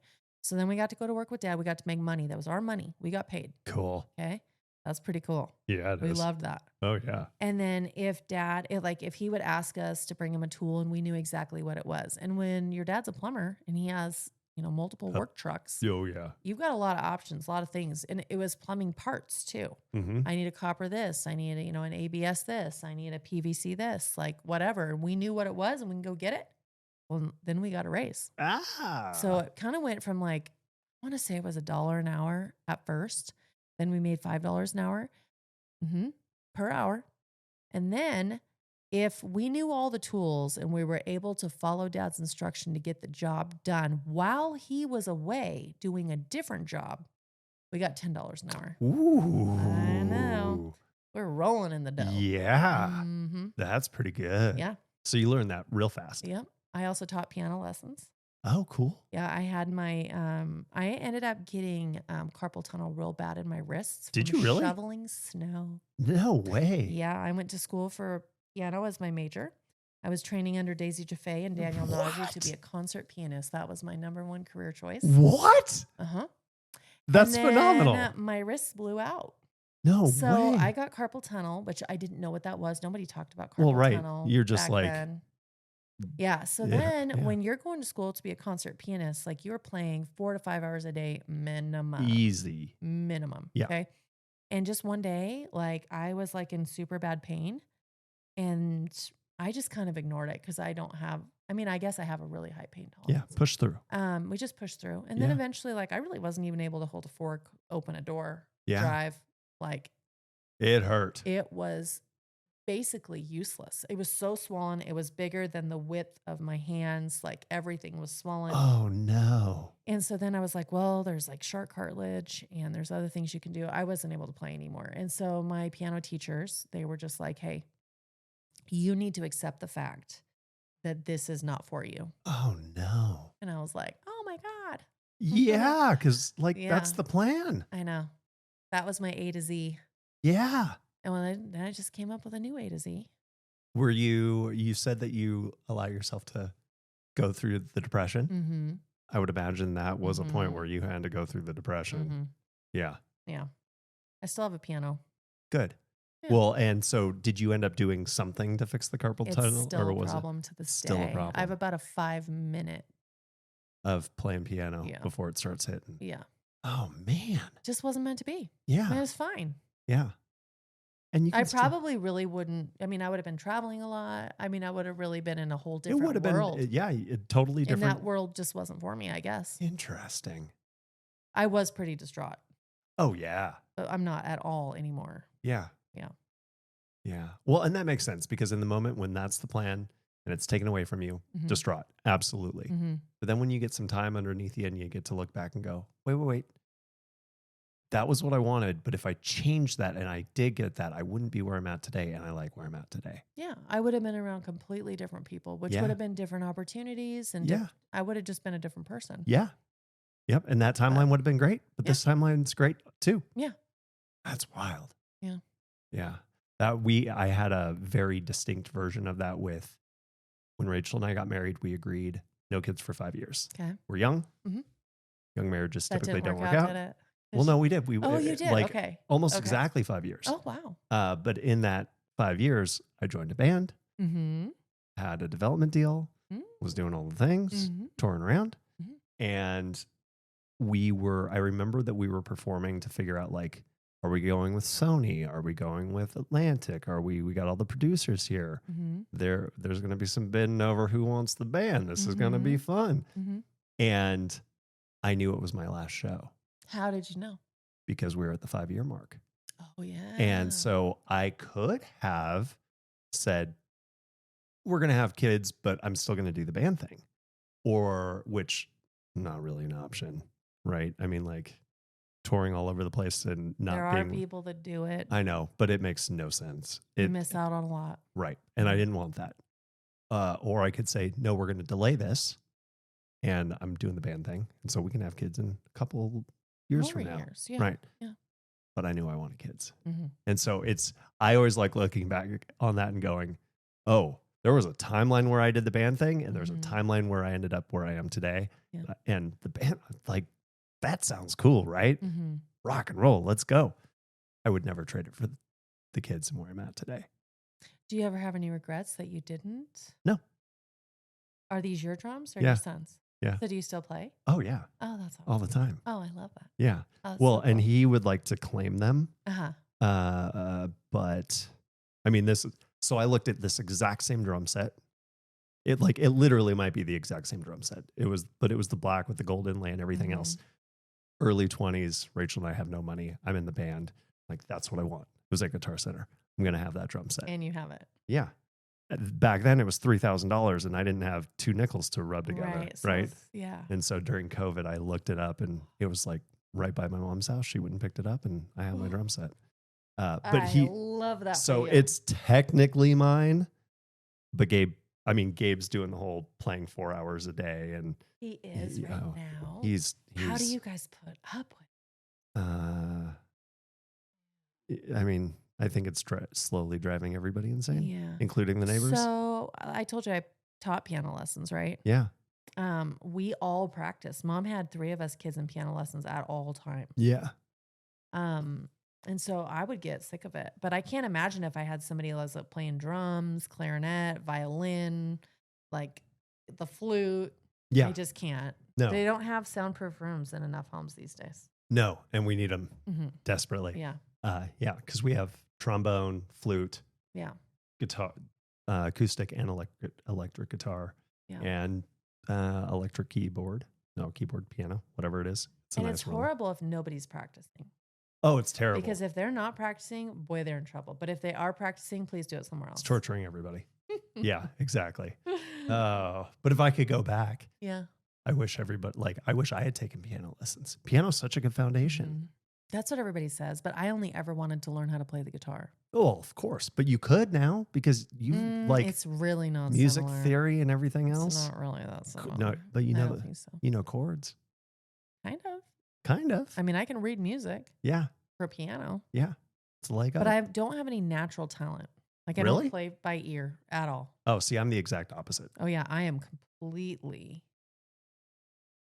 You read the music and follow reading the music. I mean, that is the only talent I have is the ability to follow instructions and read the music. Yep. Which is so funny because you're so creative everywhere else. I mean, I can play it well. Yeah. But you weren't going to ad-lib and no. And I don't cook either. I can. It's going to be the most perfectly executed recipe you've ever seen. Well, because I'm going to read it 5 times and I'm going to do it exactly right. And I'm going to plan 2 days ahead. Yeah. Make sure I don't screw it up. That sounds great. Yeah. But you're not going to go, I know it's calling for 1 teaspoon of this, but I'm going to do half and I'm going to supplement with something else. Yeah, no. Yeah. I leave nothing for chance. We used to do a lot of Bisquick growing up. And it always cracked me up because is that like pancakes? Yeah, pancakes. Okay. We follow the instructions. Exactly. Cup of mix and a couple eggs and water and whatever, and you're good to go. Rachel has never followed instructions in her life. Whoa. And so every time she makes pancakes, she's just tossing stuff in. And they always turn out great, but I'm like, I need the instructions. Right. I wouldn't do it. No. It's out of my comfort zone. Yeah, me too. Yeah. But there's those people. I know, and I love those people. And they're weird. I don't always like to watch. Sometimes I like to just wait until see how it works out. I like to stand back and observe. Yeah. What's going to happen here? Yeah. So it's like watching a car crash slowly. Unless it turns out great. Yeah. And I'm like, okay, I don't know how they pulled that off. But yeah. And then it's worked. People have gotten used to my friendship style where it's we're going to do things together. And they've started to ask me to do things. Hey, can you come help me decorate my house? That's so cool. And I'm like, dude, you don't know, but it's taken me 7 months to decorate my house. So this just doesn't happen in one day. Right. And you got to get a feel for it. Yeah. This is how the light comes in. So it's I can help. This is, but it's not a one-day project. And I don't even really know. And it depends on the house where you want to start. Some people are like, you always start with the curtains. I don't start with the curtains. What do you start with? I start with the yard. Me too. Me too. Whenever we moved, and we moved around a lot, yeah, my grandpa would come over, and the first thing that we did was start working on the yard, redoing the deck, ripping out whatever plants we didn't like, but it was always the yard first. Yeah. I mean, I'll move everything into the room. Right. And I do like to put sheets on the bed, but I mean, I'll settle for a blanket for a while. That works. And then my mom will usually come over and put my kitchen together for me. Yeah, that's good. If and it was usually it's the living room and the bathroom and the bedroom. Yeah. If it was up to me, we still wouldn't have pictures up in this house. And I know you're looking around this room. There's no pictures in here. I mean, you don't want anything back there because of the drum set. Maybe. Unless you wanted some tapestries. Something sound dampening would be nice. Oh, yeah, you could do that. But the rest of the house, there's family pictures, there's posters in the kids' rooms, there's all that fun jazz. Yeah. Where I was like, we're going to be here for 12 months. Don't worry about it. So you're not planning on staying here? No, but we haven't been planning on staying here for 3 years. Oh, you've been here for 3 years? Yeah. And so it was, we'll be here 6 months. Yeah. Okay, we'll be here a year. Okay, we'll be here another 3 months. Okay, it must drive our landlords crazy. Have you put in multiple notices to vacates? But like this year, so we sold our place on the west side beginning of the year. And the plan was we're going to buy after that. Yeah. So we were good through February. And then we told them, hey, our house isn't sold yet. We need a few more months. And so they pushed us through June.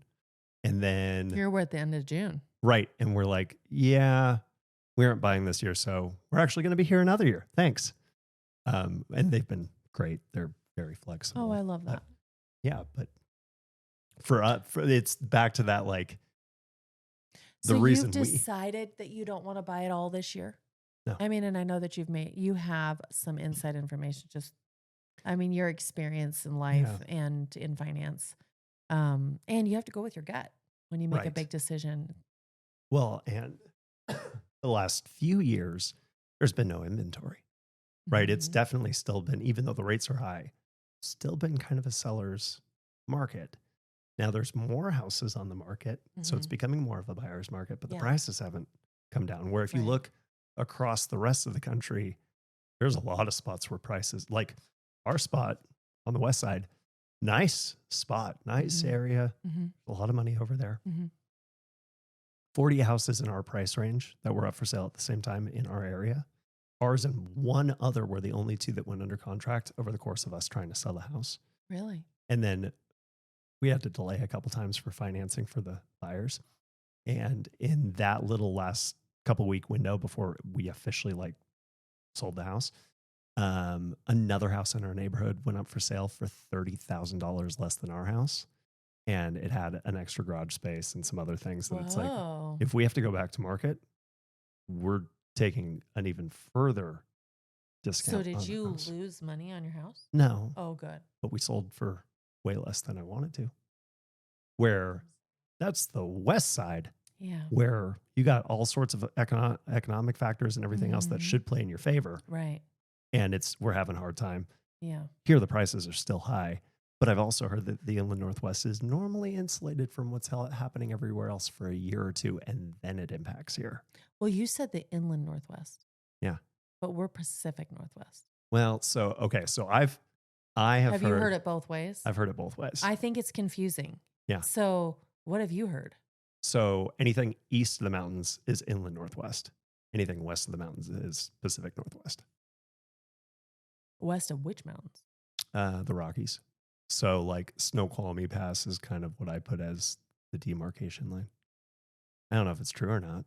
I don't either. Yeah. Well, I mean, what's the most popular? So you said Inland Northwest. Yeah. Okay. So that includes California. Because Pacific Northwest includes California. So it's like weird because it's like Southwest, isn't it? I think that nobody knows. I don't think anybody knows. I think we need to ask ChatGPT. Yeah, maybe we should. Yeah. Yeah. But I was going to say, what's our most popular magazine in the area or publication? Maybe publication's a better way of saying it. Probably the Inlander. The Inlander. Inland Northwest. I don't know. Okay. Oh man. Wow. Hey, we're pushing up on 3:00. Yeah. So, okay. So I want to ask my final question, but before I ask my final question, is there anything about Sandra that we weren't able to get expressed out that you want to say before I get to my last question? I don't think so. No? Okay. I think I'm good. So the famous last question. Sure. You had a megaphone. I could reach everybody in the world. What's your message to them?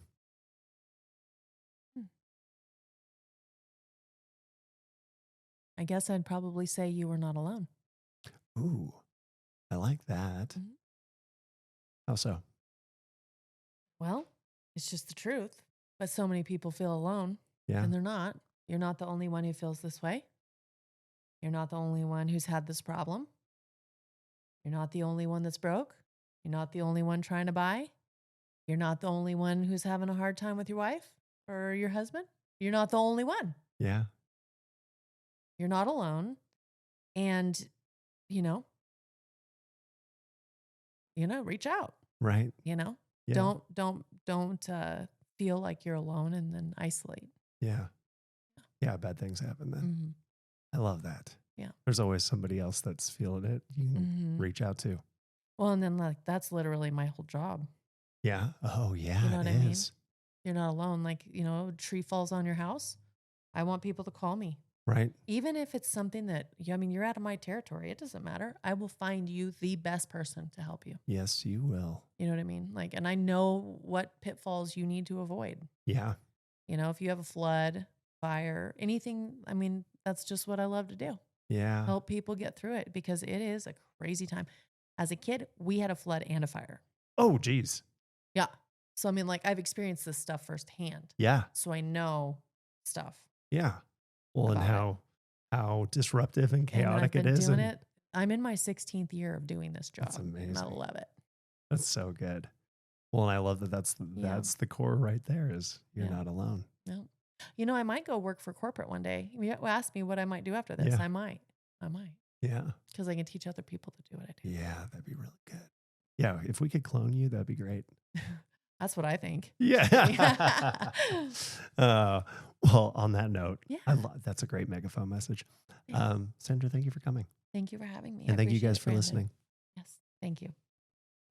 Thank you for joining me on another episode of Main Character Podcast. If you dig the content, please click that follow button. And if you found today's guest inspiring, please share this episode with someone you think will benefit from it. If you'd like to be a guest on Main Character Podcast, reach out to me on Facebook, Instagram, or Twitter, where I'd also appreciate a follow. All links can be found at my website, coachwithbrandon.com.